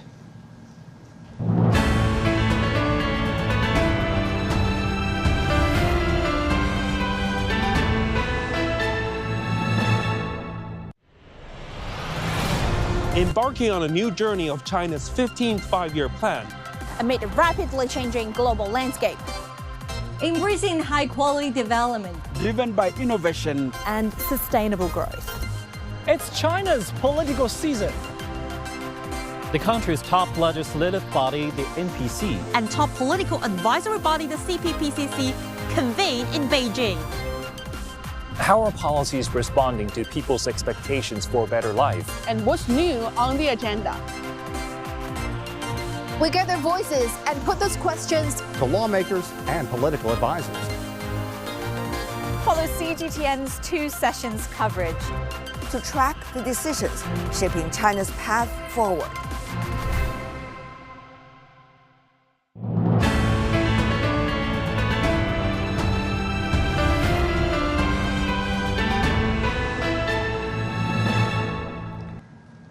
Chinese Premier Li Qiang says building a robust domestic market is a major task for 2026. First, build a strong, unified national market and build plans for income increase for both urban and countryside dwellers. And we will also build we will also roll out a number of substantial measures to help farmers to increase their revenues and income. And also we will also allocate 250 billion yuan worth of super long-term national bond to help the enterprises. And we will also allocate 100 billion yuan special fiscal financial coordination fund, and we will make the best use of combined measures such as loan interest subsidies, financing guarantee, and risk compensation. Talking about boosting consumption and the building of a strong domestic market, authorities say last year China's total retail sales of consumer goods topped 50 trillion yuan. That's about $7.2 trillion for the very first time. Consumption contributed 52% to economic growth. Officials say the country will expand the supply of high-quality consumer goods and services. China will also make efforts to enhance service consumption, optimize the consumer goods trading program, and establish an international consumption environment. Well, China's policymakers are looking for new ways to spark domestic spending and boost people's well-being and happiness. And one emerging trend is what has been dubbed the emotional economy, where people buy not just for necessity, but for joy, personal connection, and a sense of self. Now, Yu Hongyu explains how this shift is aligning with the nation's development goals. Joy, healing, a sense of belonging. These aren't just personal feelings anymore. They're driving China's next big economic shift. Shoppers are changing the consumption game. It's less about how much does it cost and more about how does it make me feel. For many customers, it's no longer just about prices versus utility. It's more about emotion, identity, and impulse. This is the emotional economy, a fundamental shift from value for money to value for mood. Chinese retailers like Miniso have tapped directly into this. This is not a cup, you're actually buying Harry Potter. And this is more than a toy, you're actually buying Stitch. And they're doing it with help from some of the most powerful names in global entertainment. I just finished watching Zootopia, and once you see all the Zootopia merch, you can't help but want to buy some. Miniso's prices are good, and I like the characters, so I come in to look around. When I'm shopping for daily necessities, I just buy what I like. Beyond basic needs, today's consumers crave products that reflect their identity and social value. We're enhancing every touch point to enable richer brand conversations. But this trend goes far beyond the shopping bag. In the Chimelong Ocean Kingdom in China's Guangdong province, it's about creating entire worlds built on emotion. They don't just want your ticket money, they actually want you to eat here, to shop here, to sleep here. It's a whole immersive experience over there. But the only difference is that you get to eat beside the world's largest aquarium over there. The economic ripple is significant. For every 1 yuan the park earns, it generates nearly 4 yuan for the host city. Across the wider supply chain, that multiplier reaches 15 yuan. And that potential is now a key focus for local governments, turning the happiness factor into a real economic growth target. Growing really fast, and you have from very traditional cultural products and to the new kind of the toys that we talked about, Labubu. 90% of the Gen Zs say that they do prioritize the purchases that give them emotional values. Many of them spend about $155 a month on these kinds of spendings. By 2029, China's emotion-driven market is projected to surpass 4.5 trillion yuan. That's over $620 billion. As lawmakers prepare together in Beijing to map out the next phase of high-quality development, this multi-trillion yuan market represents a powerful new growth engine. In this economy, feeling great emotionally isn't just nice, it's smart business. Yu Hongyu, CGTN, Beijing.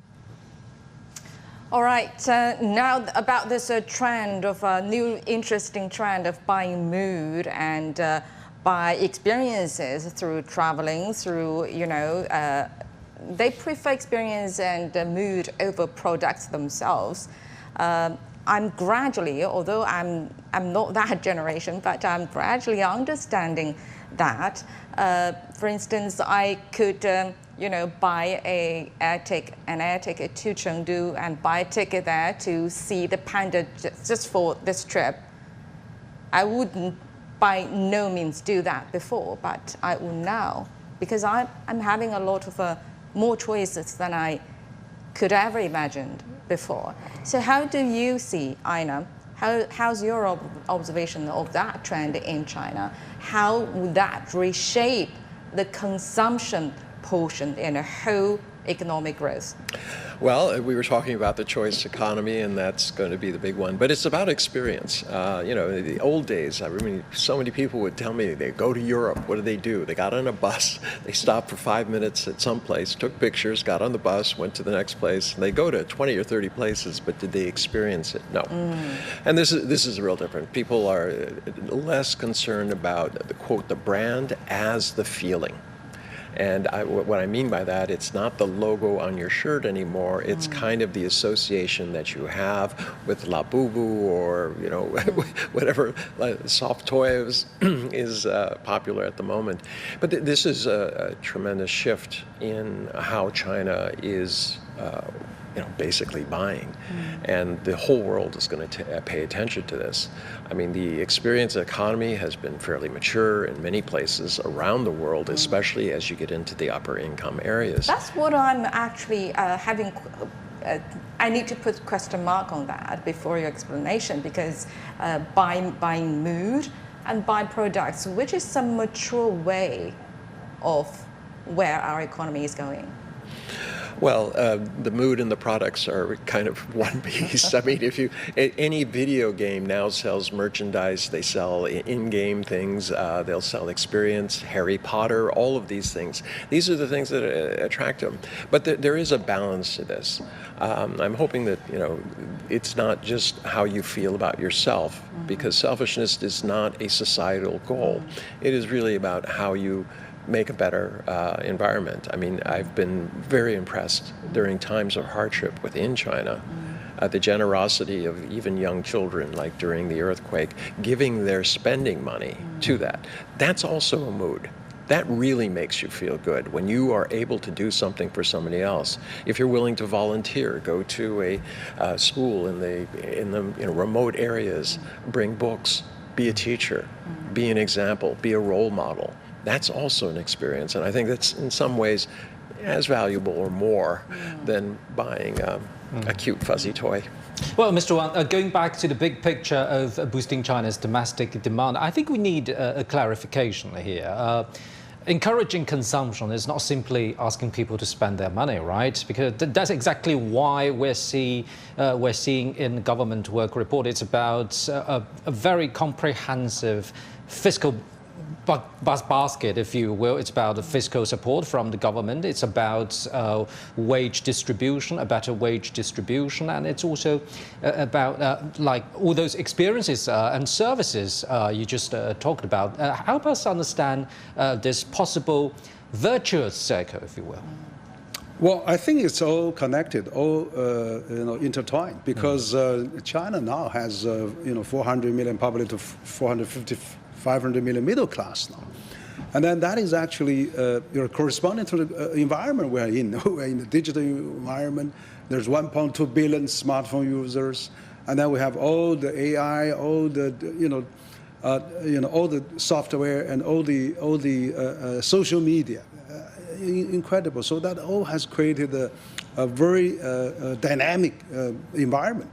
So people enjoy it. For example, I was surprised to hear that last year, China cinema goer, the cinema box, we are now become the largest in the world. We surpassed the United States.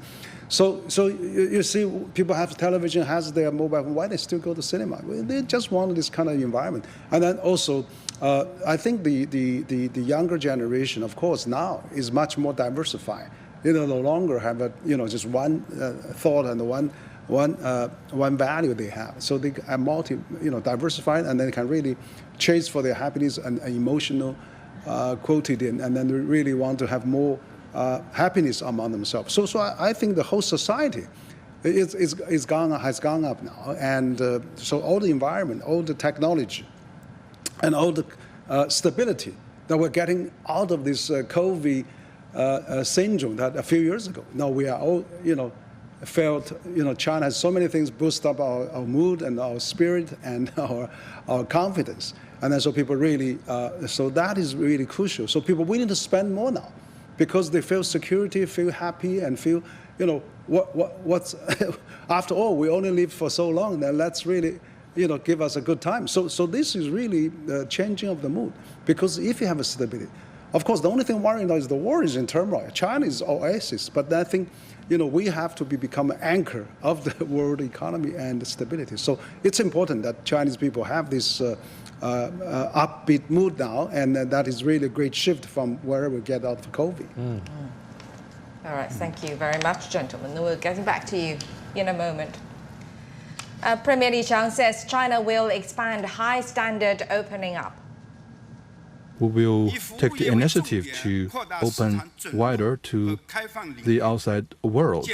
In the service sector in particular, we will expand market access and open up more areas. We will further expand opening up trails for value-added telecom services, and also refine the comprehensive demonstration zones for free trade zones, and we will advance the efforts in the Hainan Free Trade Zone.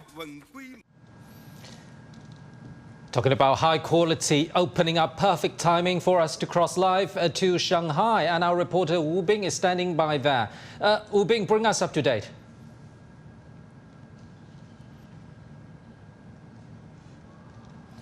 Well, Shanghai is always recognized as the forefront of China's reform and opening up, and I would like to use 3 numbers to share some of my observations in the past year. The first number is 50%. That's the growth rate of foreign nationals visiting the city in 2025.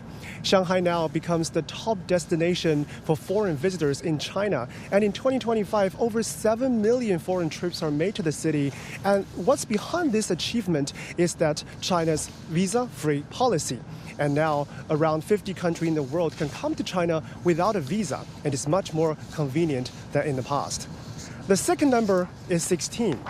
2025 marks the 16th consecutive year of the Shanghai port to become the world's #1 in terms of its annual container throughput. That means it's the world's busiest port. And what might amaze you or might intrigue you is that when you come to the port, you can barely see one human being in the port. And that's because a smart intelligence system is applied to make the best of its operation. It's called a smart dock now. And compared to traditional docks, it saves valuable times and money for ships from around the world that stop biting here. The third number is 6,300. It's a bit long, but this is a very important number. That's the number of the newly established foreign enterprises in the city in 2025. Foreign enterprises are indispensable for the city's high-quality development. They grow with the city, they develop with the city, and they contribute for about 1/4 of the city's GDP. And we've just now heard the government work report this morning that China vows to open more sectors to foreign capitals, especially in the service areas such as foreign-owned hospitals. I think that would be some very good news for foreign businessmen who want to do business in China. And in the coming year, we are also looking forward to see more specific measures from the local government as China once again vows to deepen its efforts in high-quality opening up. Back to you in the studio. Thank you very much. Our reporter Wu Bing in Shanghai. Well, southern China's Shenzhen was once a testing ground for China's reform and opening up, and the city has now evolved into an innovation hub for science and technology. So for more, let's go to our reporter Xu Hua there. Xu Hua, tell us more about Shenzhen's efforts to advance innovation.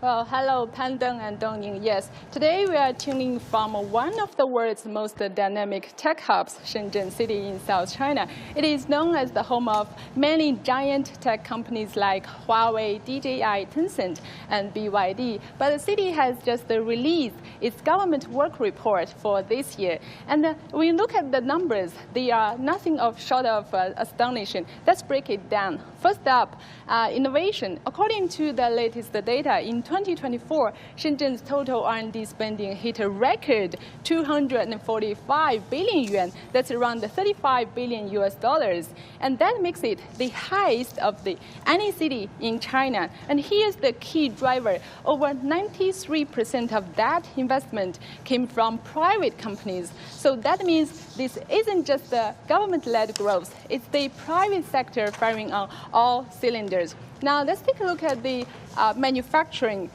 This is where Shenzhen City is literally building the future. The city is going all in on what it calls 20+8 industrial cluster strategy. That means that there are 20 key emerging sectors like artificial intelligence and also electric vehicles. Take the robotics industry as an example. Shenzhen now has more than 74,000 companies working in robotics. And right behind me, there are a lot of newest humanoid robots from a top Shenzhen company. You can see what it can do. Actually, this one is wow, that's a front flip. And also anything else?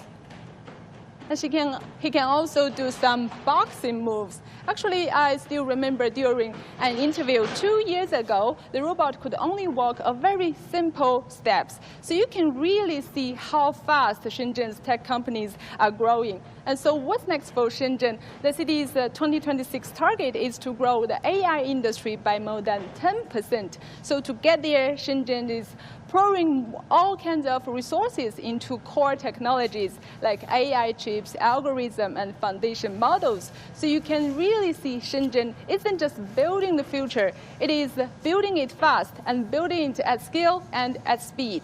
Back to you. Thank you very much.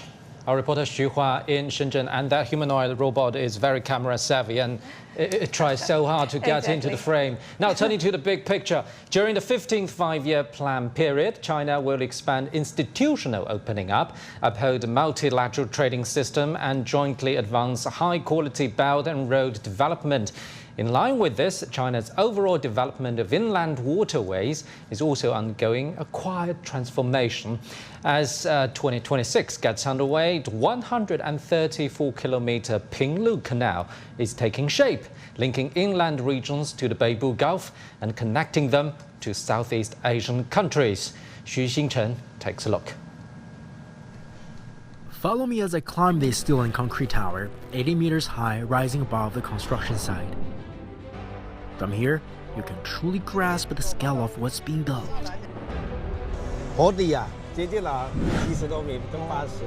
We are witnessing the construction of the Madao Junction, a key hub along the Pinglu Canal, and the first canal of its kind built since the founding of the People's Republic of China. This is the core hub of the entire canal. We ensure vessels can pass safely according to navigation standards while controlling water levels and flow speed. The metal structures here total 25,000 tons. All equipment has been fabricated, and installation has reached 8,000 to 9,000 tons. The 134-kilometer canal is expected to open in the second half of 2026. Workers and engineers are racing against time to keep the project on track. At our busiest, Madao Junction had about 5,000 people on site. The canal links inland waterways in Guangxi Autonomous Region to the Beibu Gulf, connecting rivers, mountains, and communities directly to the sea. Here at the Qingzhou Bay, the southern tip of the Pinglu Canal, that way the open water, and soon this canal will stitch rail, road, shipping into one seamless logistic network. The Pinglu Canal, a $10 billion project, marks the beginning of China's push to expand its inland waterway network. By 2035, According to the Ministry of Transport's plan, China will form a 4 vertical, 4 horizontal, 2 network waterway layout. Currently, the nation has about 16,000 kilometers of high-grade waterways, projected to reach 25,000 kilometers by 2035. The Pinglu Canal is an important section of the Han-Jiang-Gui Corridor. Once operational, the Pinglu Canal will shorten freight routes by more than 500 kilometers, becoming a major logistics artery for southwest China. Its goal goes beyond engineering, making shipping more efficient, cost-effective, and environmentally sustainable. The canal will accommodate 5,000-ton vessels, far larger than most inland ships, allowing a smooth transition to seagoing vessels. The Pinglu Canal is the first river-to-sea canal built since the founding of the People's Republic of China, a century project and a major opportunity for Guangxi. It also connects the Westland Sea New Corridor and the Belt and Road, shortening transport distances to ASEAN and opening new opportunities. The Pinglu Canal captures China's development vision for the next 5 years: smarter logistics, deeper integration, and wider access for the country's west. As water begins to flow through this new route, so too will new opportunities linking inland China more directly with the global economy. Xu Jinchen, CGTN, Guangxi-Zhuang Autonomous Region. Well, China's ministers from the Department of Science and Technology, Industry and Information Technology and the chairman of the State-Owned Asset Supervision and Administration will soon take questions from the media at the Ministers' Corridor. So CGTN will bring this to you live from the Great Hall of People in just a moment. Before that, let's get back to our studio guests to discuss China's economic growth. Well, Aina, we've seen a lot of examples of China still insisting openness. And as what Premier Li Qiang said in the government work report, China is not only keeping opening up to the world, although the world is chaotic right now and unilateralism is prevailing rather than multilateralism, but China is still opening up, not only opening up, but with high standard, with a high quality. But at the same time, China also stresses on self-reliance because the external conditions is too bad. So how to balance those two, self-reliance and high standard openness? Invest in China. No, opening up is not just simply saying whatever. It's not laissez-faire. For instance, U.S., there was actually a drop last year of 6% in terms of tourism. Not surprising because they put 60 countries on a list where you can't get into the United States. China did the exact opposite and experienced a massive increase in this. But it was not just tourism dollars. What you had is people visiting the reality of China, especially after COVID and being isolated for a while, and they suddenly woke up to what the reality is here. In terms of how that works out in balancing that, China is only reacting to those threats where people say, I'm not going to give you something. Well, what do? You have no choice but to develop it yourself. But China isn't saying we're not going to share these with other groups. They're just simply reacting to threats. So that's different from what others are doing where they're trying to use threats to power their economy. Very, very, very different. So it's not an equation that actually works where you say, oh, well, how do you balance those things? China is completely open except to those who are not open to it. Mr. Wang, still focusing on China's further opening up. Actually, there's this emerging term called institutional opening up. And at the very start of this special coverage, you mentioned a particular case of Hainan Island. It's China's southernmost island province. And now the whole province, the whole island, is a free trade port with a special customs operations. How does that work, and how has it been performing since last December when the whole operation went effective? No, I was quite impressed. I just got back from Sanya last week. Right. It's difficult to get a ticket out of that place because Fortunately, not only because of the tourism sector. Yeah. Basically, they got about 1 million residents in Sanya. Now they have 3.3 million. incredible. And then I obviously I witnessed the increasing of the tourists and the visitors and the people who starting to go there. But the beauty of the Sanya special trade port is that, first of all, it's zero tariff, or almost zero tariff for all the goods come into Sanya. Into Hainan. Yeah, to Hainan, sorry. And then there's also, there's more. There's, if you made something in Hainan, and then you can ship to the mainland, also, get preferential treatment of their taxes. So I think that kind of institution opening up is going to be enormously become another Shenzhen or China's opening demonstration region. And then you combine that with Great Bay Area. And then you can have all those synergy again, and then that goes all up to Shanghai, to Yangtze River Delta, and then to Beijing, Tianjin, and Hebei, corridor too. So I think that is really good. But I do have a thinking of how China is going to further open up. For example, in the 80s and 90s, Chinese business company was basically in China. Right, we'll be talking about this very soon. Thank you very much, gentlemen. Let's cross live to the Great Hall of the People. The Ministers' Corridor event is about to start.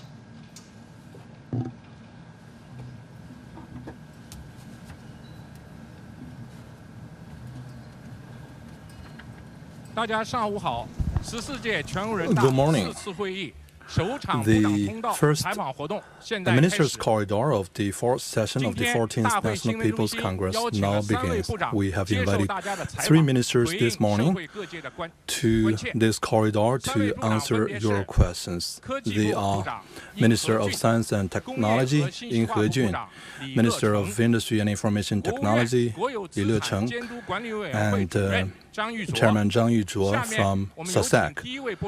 Now let's give the floor to the First Minister, Minister of Science and Technology, Yin Hejun.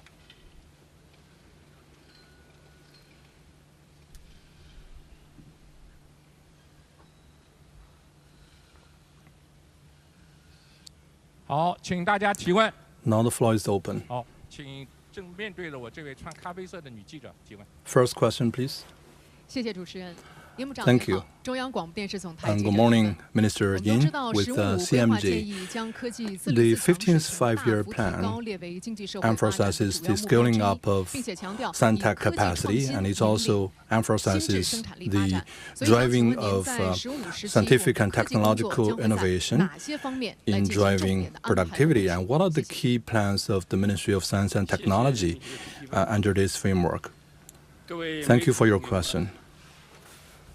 Dear friends from media, first, on behalf of the Ministry of Science and Technology, I would like to express my sincere gratitude to all of you for showing concern and support to our work. Under the strong leadership of CPC Central Committee with Comrade Xi Jinping at its core, China has made important and rapid strides in science and technology. We have been elevated to a new level. The Innovation Index has been elevated to 10th globally. In 2025, the total R&D investment of the country exceeded 3.92 trillion RMB, reaching more than 2% of its GDP. And we also invested 280 billion yuan in basic research, accounting for 7.08%, exceeding 7% for the first time and reaching a record high.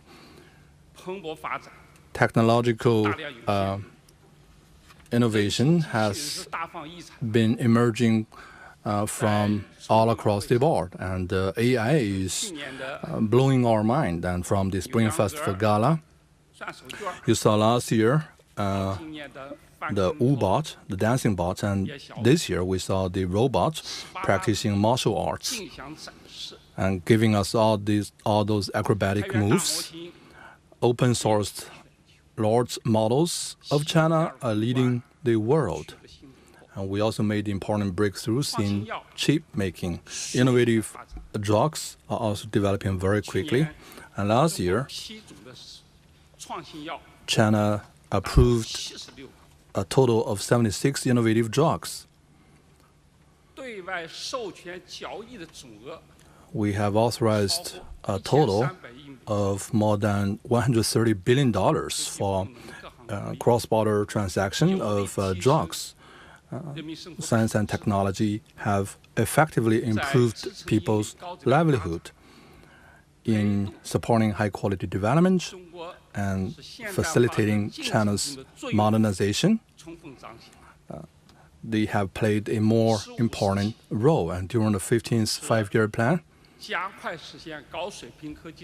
which is a period of accelerating the pace of scientific development and building China into a strong power of technology.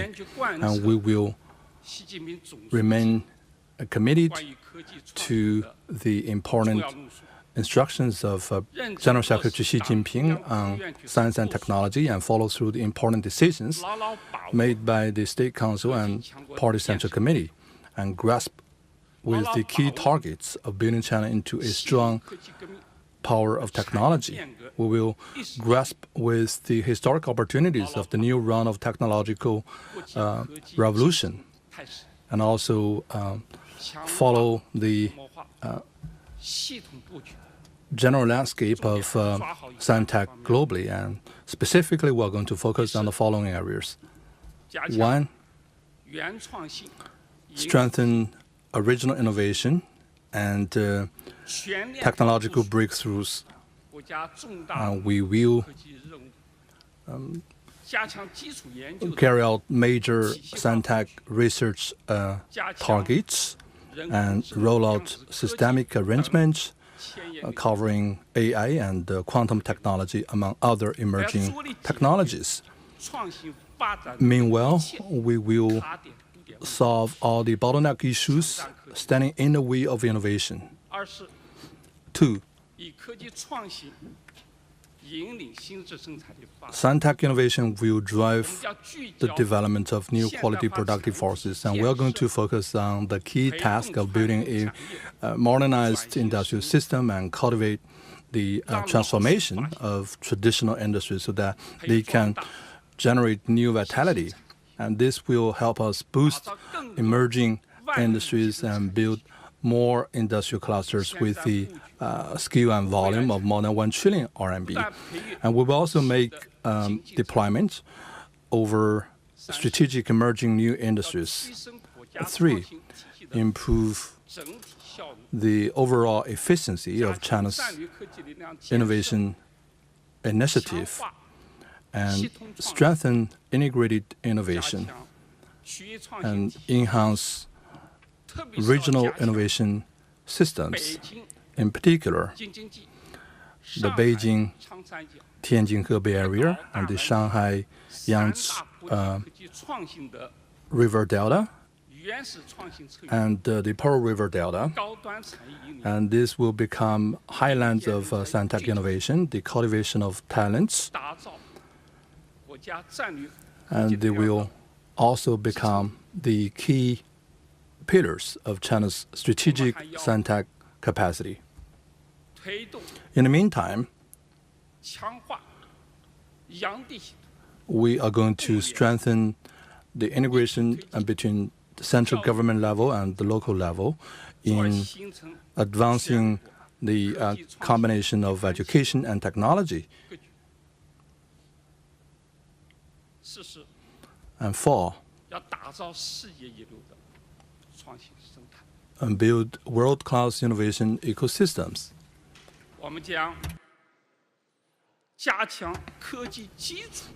We are going to strengthen our capacity in basic research of technology and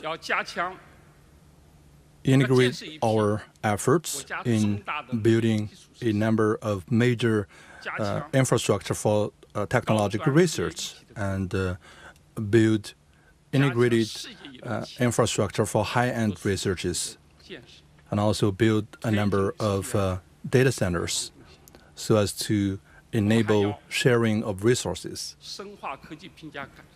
Additionally, we're going to reform the assessment mechanism for scientific innovation and build a better system for the protection of intellectual property rights and work vigorously to develop an economy that is driven by technology. And we will also promote and champion the spirits of scientific research, strengthen international exchanges in this regard, and actively participate in major global projects of technological research.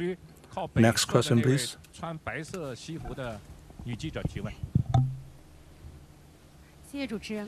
Thank you. Science Daily. Good morning, Minister. Right now, we know technology innovation continue to contributing, injecting new impetus into China's industrial development. And in the report, we could see that the arrangement for the further integration of technological innovation and industrial innovation. We would like to ask Minister, what's the progress have been made and what's the plan next? Thank you for your question. The CPC Central Committee has always placed great importance on scientific technological innovation and integration of innovation and industrial development. We could see that there are a range of strategic arrangements with remarkable results. Right now, we could see the added value of the three new economies accounts for more than 10% of China's GDP. In the global industrial R&D investment among the top 2,000 enterprises, 225 actually come from Chinese mainland, accounting for 26.3%. If we look at the top 100 innovative clusters in the world, Shenzhen, Hong Kong, and Guangzhou rank first in the world. Beijing ranks number 4, and Shanghai and Suzhou rank number 6.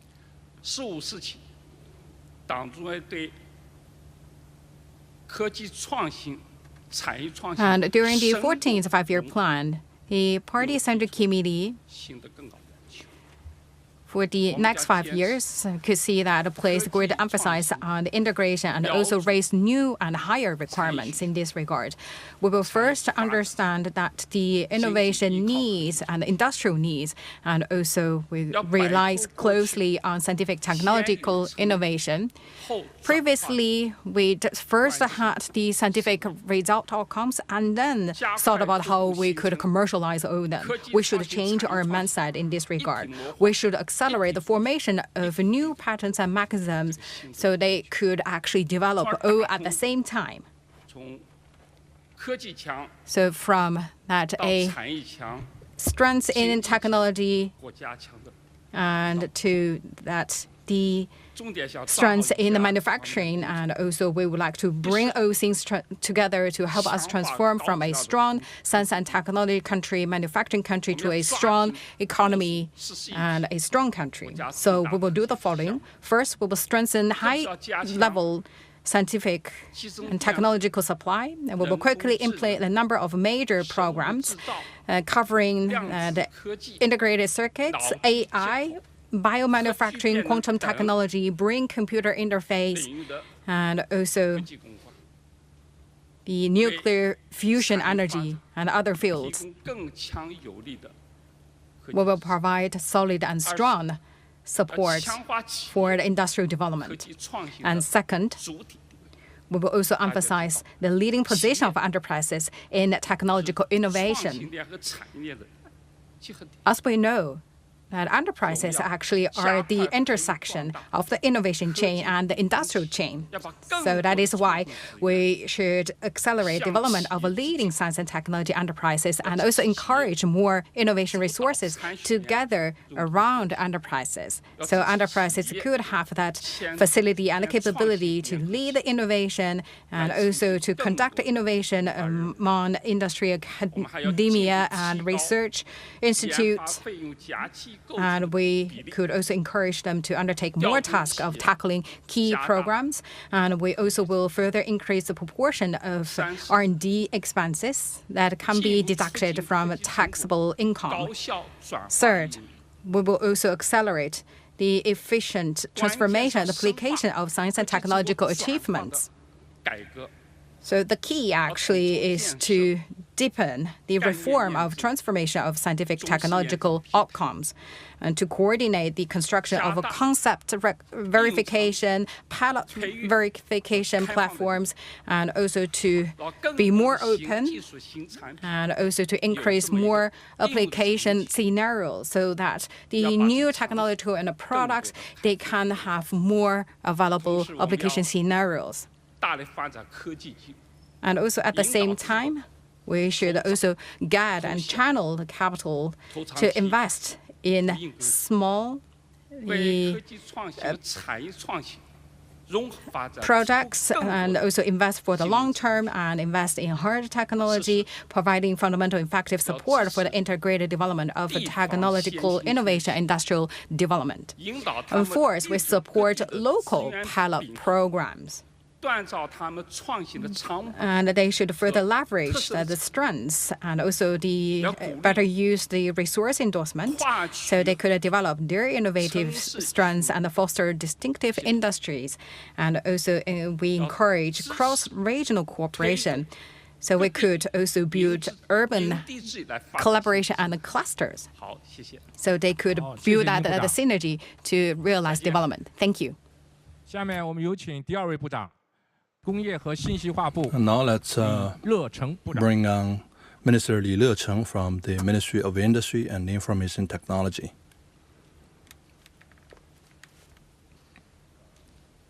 Now the floor is open. First question, please.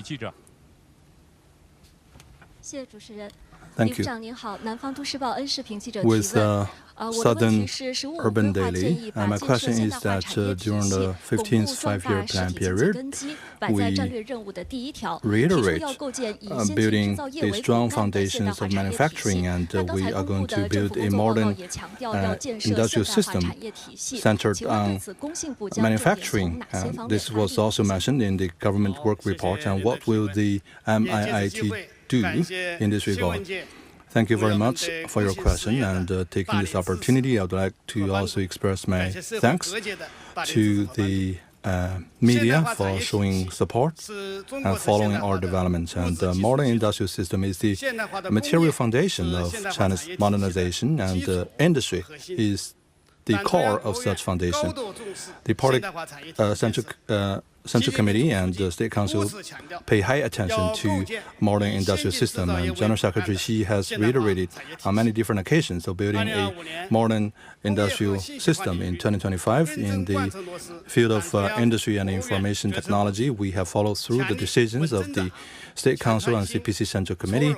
We have engaged in integrated innovation in diffusing risks, and the industrial added value reached 41.7 trillion yuan, contributing to 35% of China's GDP growth.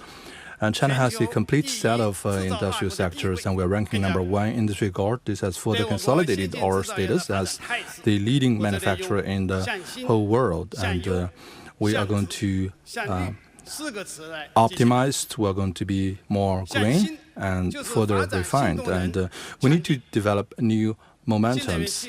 This includes the record sales of new energy vehicles and aerospace equipment. Aeronautic tools have seen double-digit growth, and brain chip interface has saw some major breakthroughs, and we are also going to optimize the traditional industries, and the pace has accelerated, and the added value of manufacturing sectors above designated sites reached 36.8%. And we're also going to strengthen the intelligence level of technology, and this means integrated application of different types of technologies in 41 industrial sectors. We have also made new progress in small growth, and we have 42 small factories and more than 1,000 5G factories.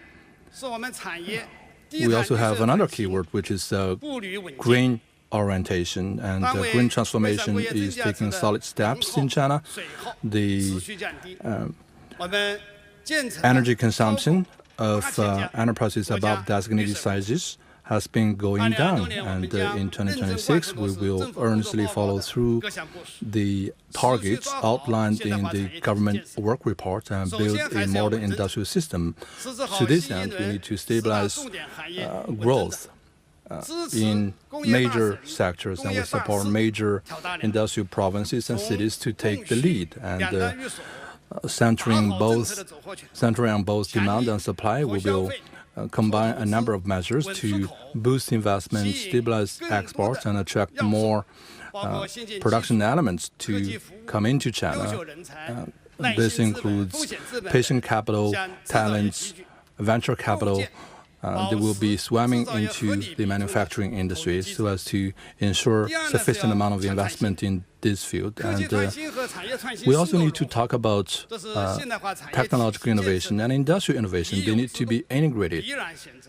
And this is an approach we must take, and the industry must support the innovation of technology, and the two needs to be integrated.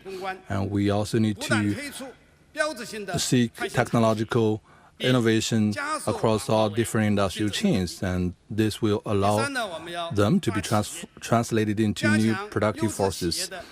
We also need to strengthen the support to enterprises, in particular small and medium-sized enterprises and little giants and enterprises with sophisticated technologies. And this means we have to build better service platforms with more innovative services so as to increase the sense of gains for enterprises.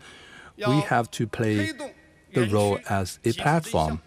We need to enhance the quality of industrial parks, roll out low-carbon digital parks, and support high-tech zones to have greater development. And we support national-level high-tech zones to embrace the new tracks of technology going into the future. And we also will do a good job in building the national cluster of emerging industries. And this will entail the construction of national manufacturing platform and national smart manufacturing center.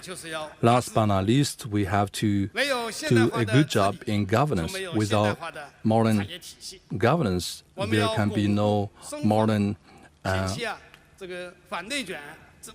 industrial system. We have to fight against rat race on the market and conduct governance according to the law and practice self-governance of the industry. Also, we need to step up governance and regulation, centering on the construction of a unified national market. We need to focus equally on monitoring, oversight, and comprehensive governance. If we can do all this, we will build a market that is law-based, more international, and much more modernized. Next question, please.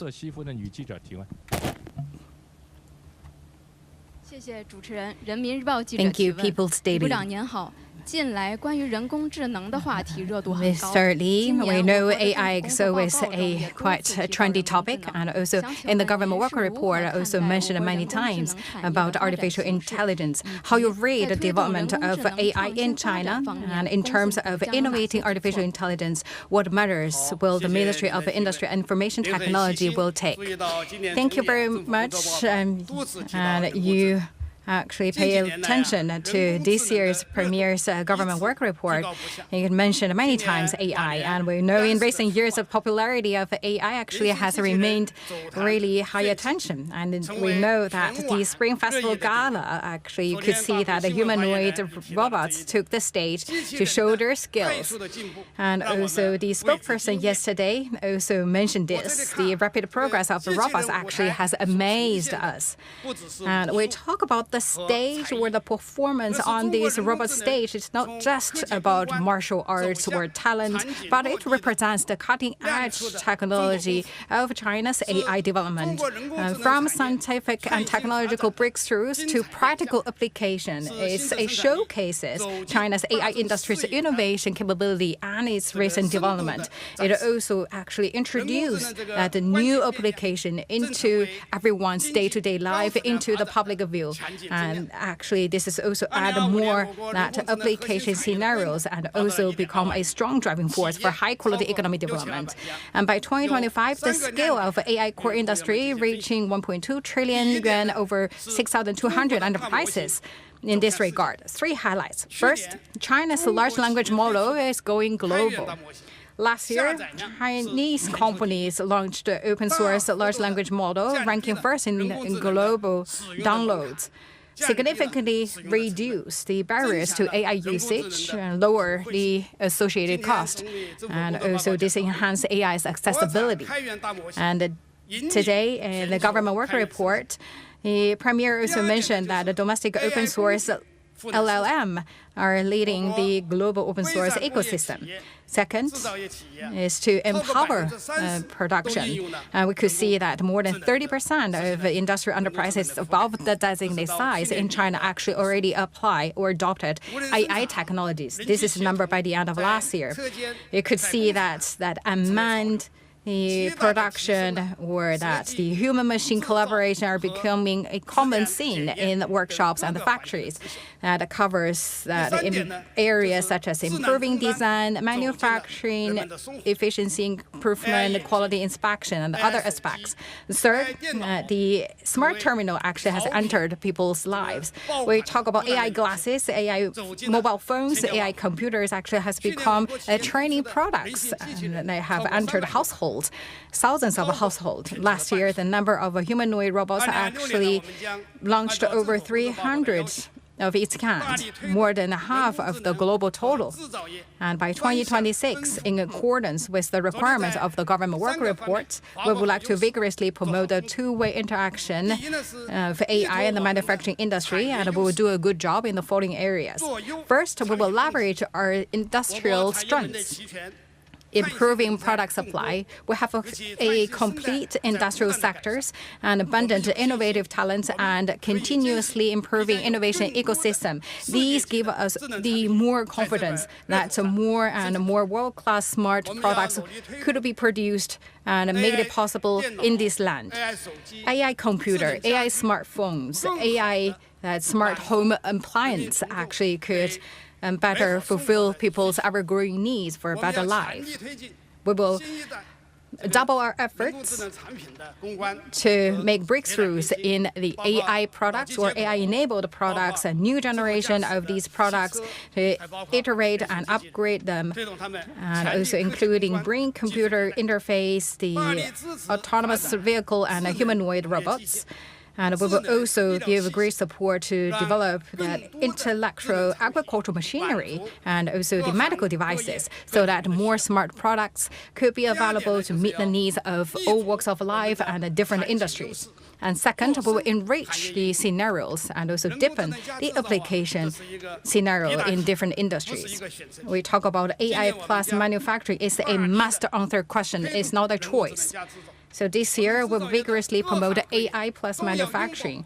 So in each and every industry, we encourage everyone to embrace AI, deeply explore the high-value application scenarios, and also to explore and cultivate a number of high-level exemplary applications and give rise and develop a number of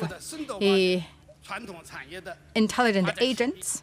So we could further explore the potential of traditional industries, and also by creating scenarios, we can also stimulate the emerging industry and the innovation vitality of industry of the future. Regarding our plan to promote the development of AI in 2026, we will continue to do the above-related work well. One thing I would like to mention here is that In the development of the AI industry, we should also strike a balance between development and security. And AI for people, AI provides service and for the people and also controlled by humans. And we also would like to work with the old sectors and also to uphold the spirit of openness. We would like to continue to work with the friends around the world to jointly discuss and explore a more widely accepted AI governance framework so that AI-related scenarios could better serve the development of humanity, benefit humanity, and become a global public good. Thank you. Now let's give the floor to Chairman Zhang Yuzhuo of the State-Owned Assets Supervision and Administration Commission of the State Council.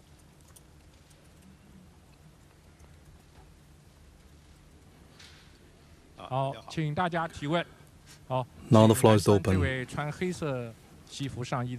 First question, please. Xinhua News Agency. Good morning, Chairman Zhang. And this year's government work report further elaborated on the reforms of state-owned enterprises. And what plans do you have for reforms so that we can enhance high-quality development and allow central SOEs to play a leading role in China's economic development? Thank you for your question. Premier Li Qiang delivered his government work report. I listened attentively, and this is an inspiring report of the government. The report touched upon the reforms of state-owned enterprises.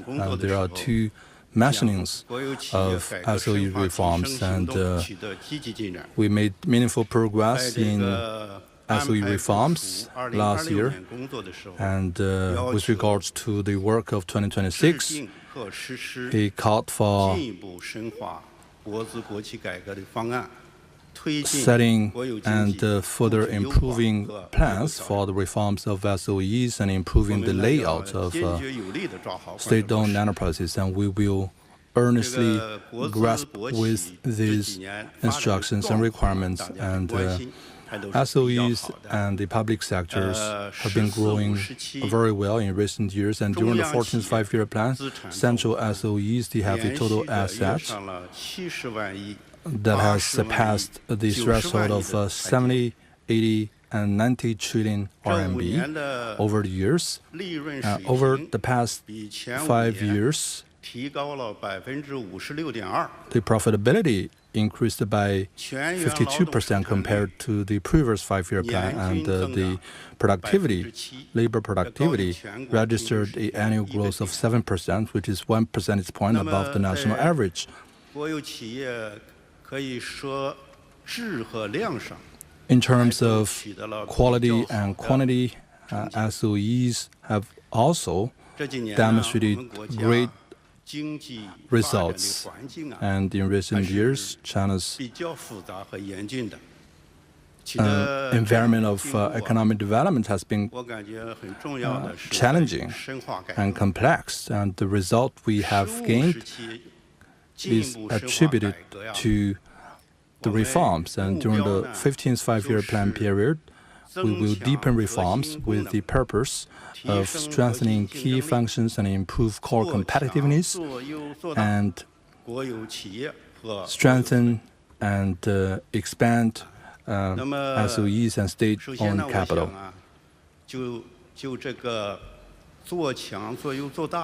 So how should we optimize and strengthen SOEs?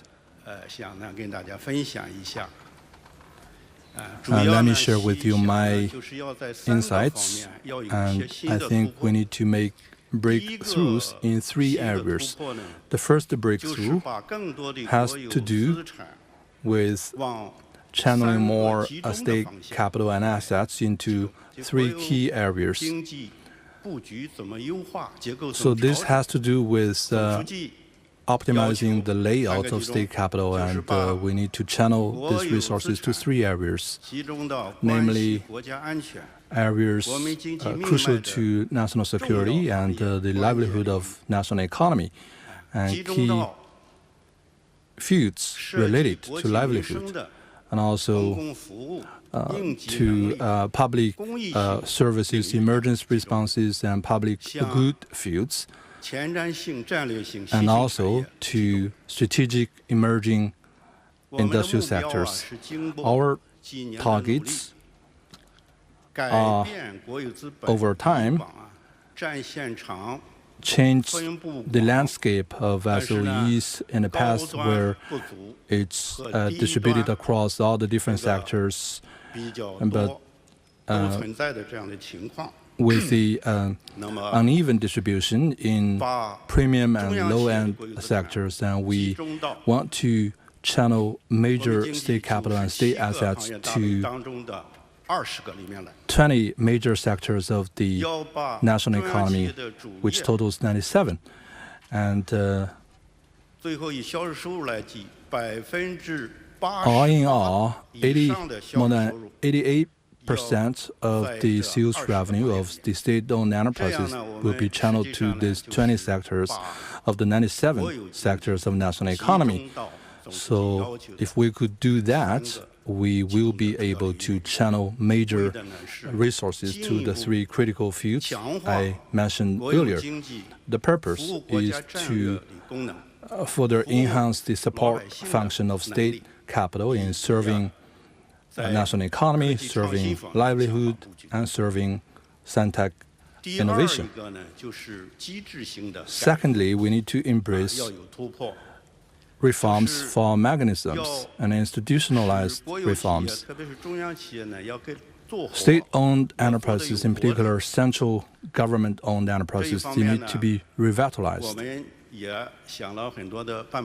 And we have thought of many different approaches.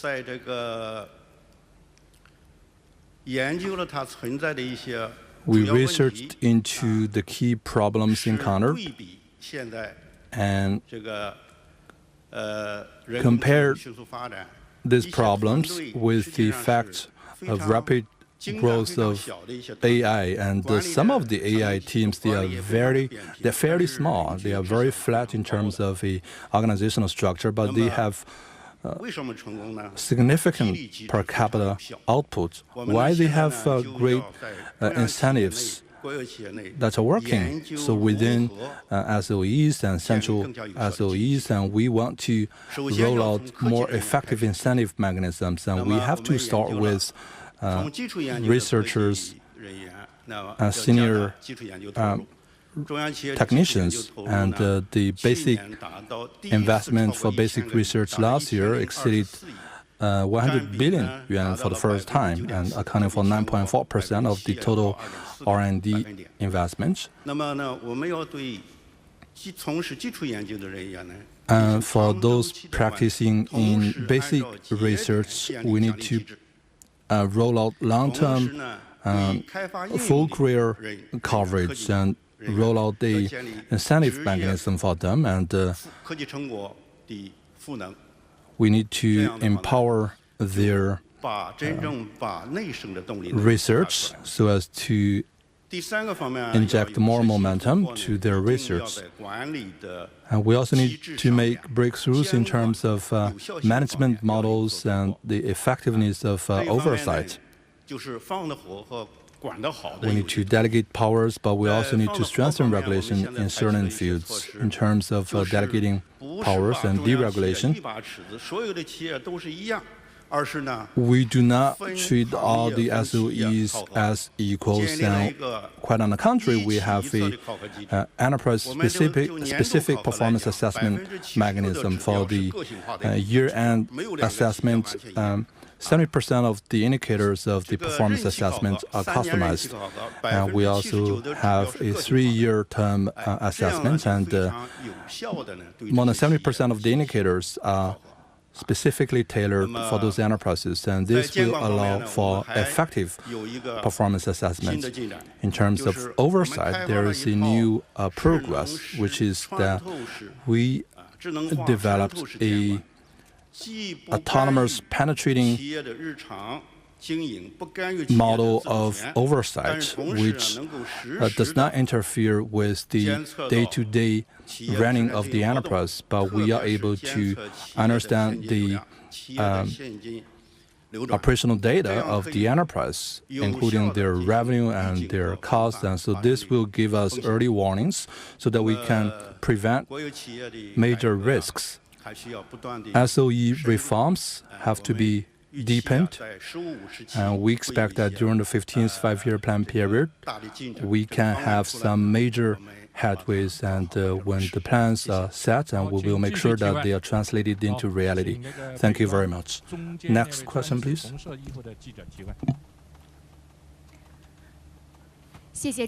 Thank you. Guangming Daily. Chairman Zhang, good morning. We see that in recent years, the accelerated layout of emerging and the future industries by state-owned enterprises yield positive results. And also we have seen that in the government work report, it made the relevant arrangements in this regard to upgrade the Chinese industrial structure. What's your plan? Thank you for your question. Yes, indeed, in Premier Li Qiang's government work report, we talk about that we will opening up the central SOEs in the application scenario, especially in the modern industrial system, and also to let you know more in this regard. I would like to say there are two kinds of the industries.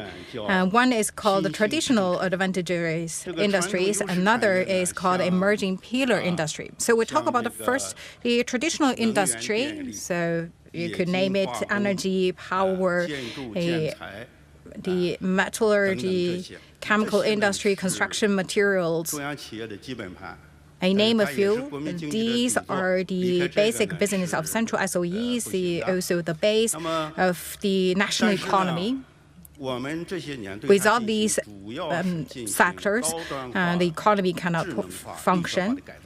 In the recent years, we actually have mainly focused on high-end, intelligent, and green transformation on all these traditional industry. Let me focus on intellectual transformation. We have built over 70 excellent smart factories and cultivated 6 leading smart factories.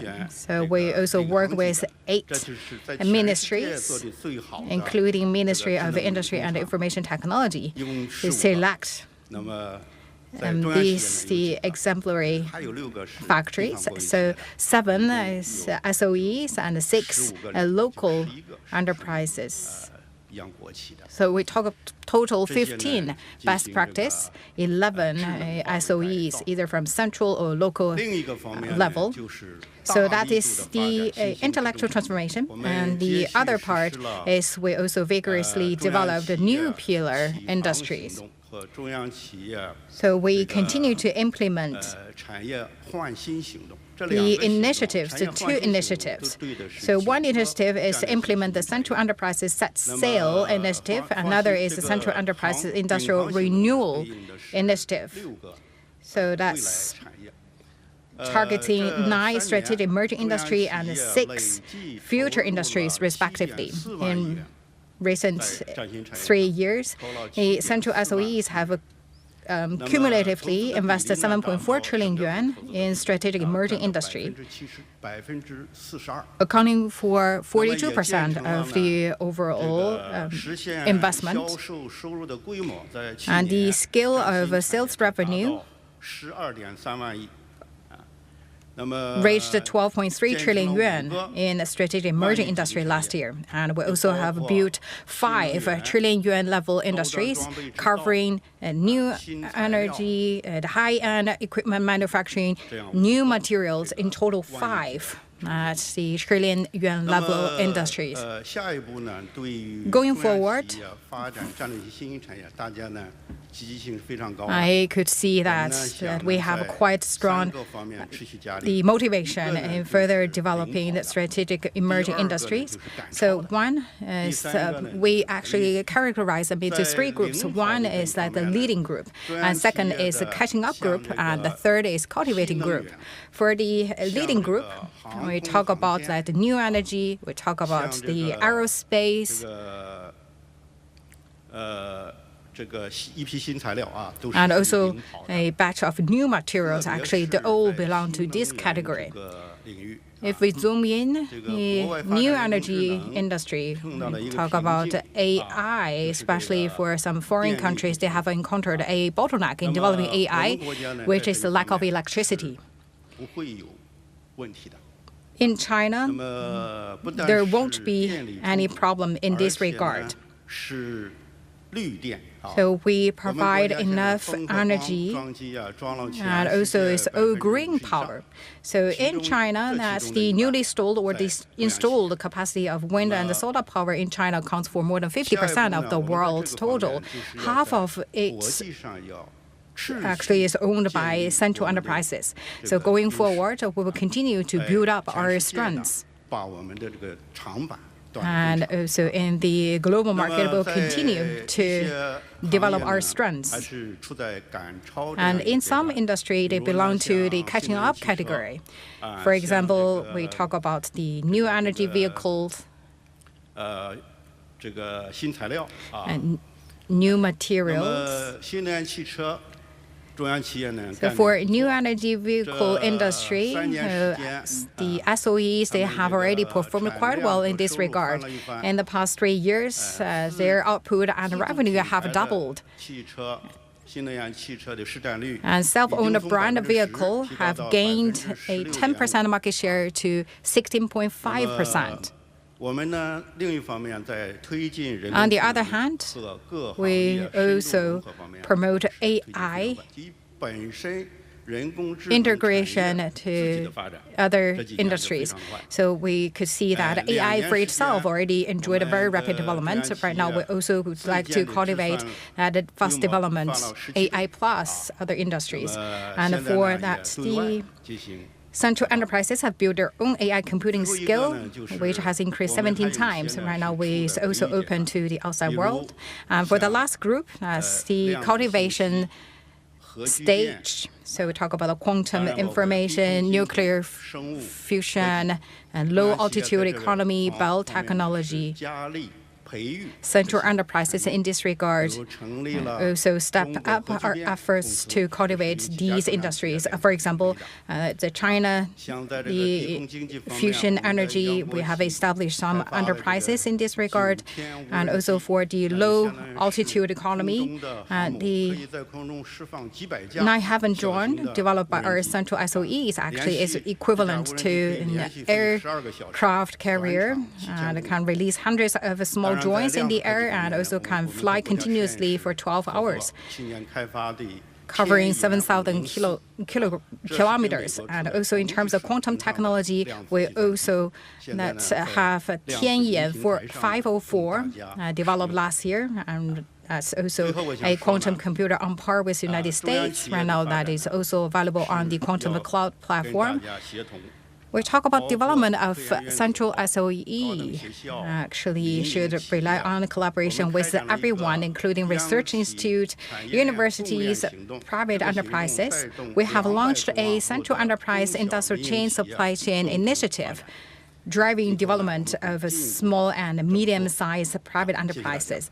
Thank you. Thank you very much, Chairman Zhang. Friends from the media, and this is the end of the corridor. And on March 9th in the morning, we will also have another minister corridor. Please stay tuned. Thank you.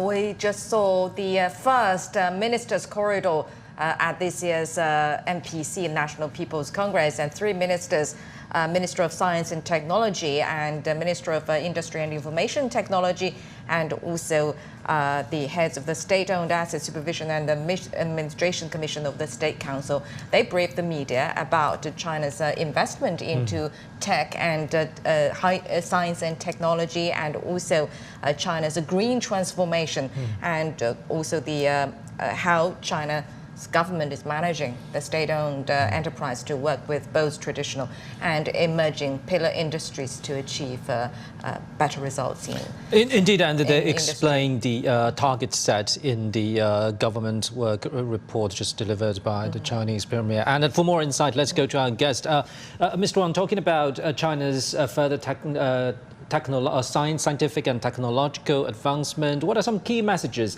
or some detailed messages you've got from actually two ministers are related to this particular sector? I found this conclusion of the Premier Lee's section with three minister briefing is very significant.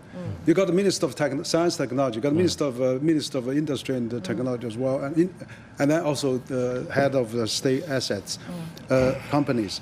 Basically represented the key focus, I think, for the next year, for this year, and for the 5 years plan. Science and technology, manufacturing, and companies, right? So basically, I think that's probably the key we're going to take us into the next phase. And then, of course, we have to invest more, do more on the technology. We're going to have more manufacturing, not only in China, but also overseas, too. And then on the enterprises, not only just state-owned enterprises, but also all enterprises. So I think those are the three major forces for the next, 5 years plan, and also for 2026. So I think this summary is very important, showcase how three key sectors that China is emphasizing. Right, and I know we've been talking about very heavily about AI developments, the high-tech developments, the robotics development in China in the very fast speed. And also, China has promised a consistent opening to a very uncertain world. Are you worried? We saw the developments, but do we need to be worried about possible risks? You should look. Everything comes as a dual sword. I mean, you name it. Electricity, well, it can help you, can hurt you. Nuclear, it can help you and hurt you. Innovation, by its nature, is not about the innovation itself. It's how people use it.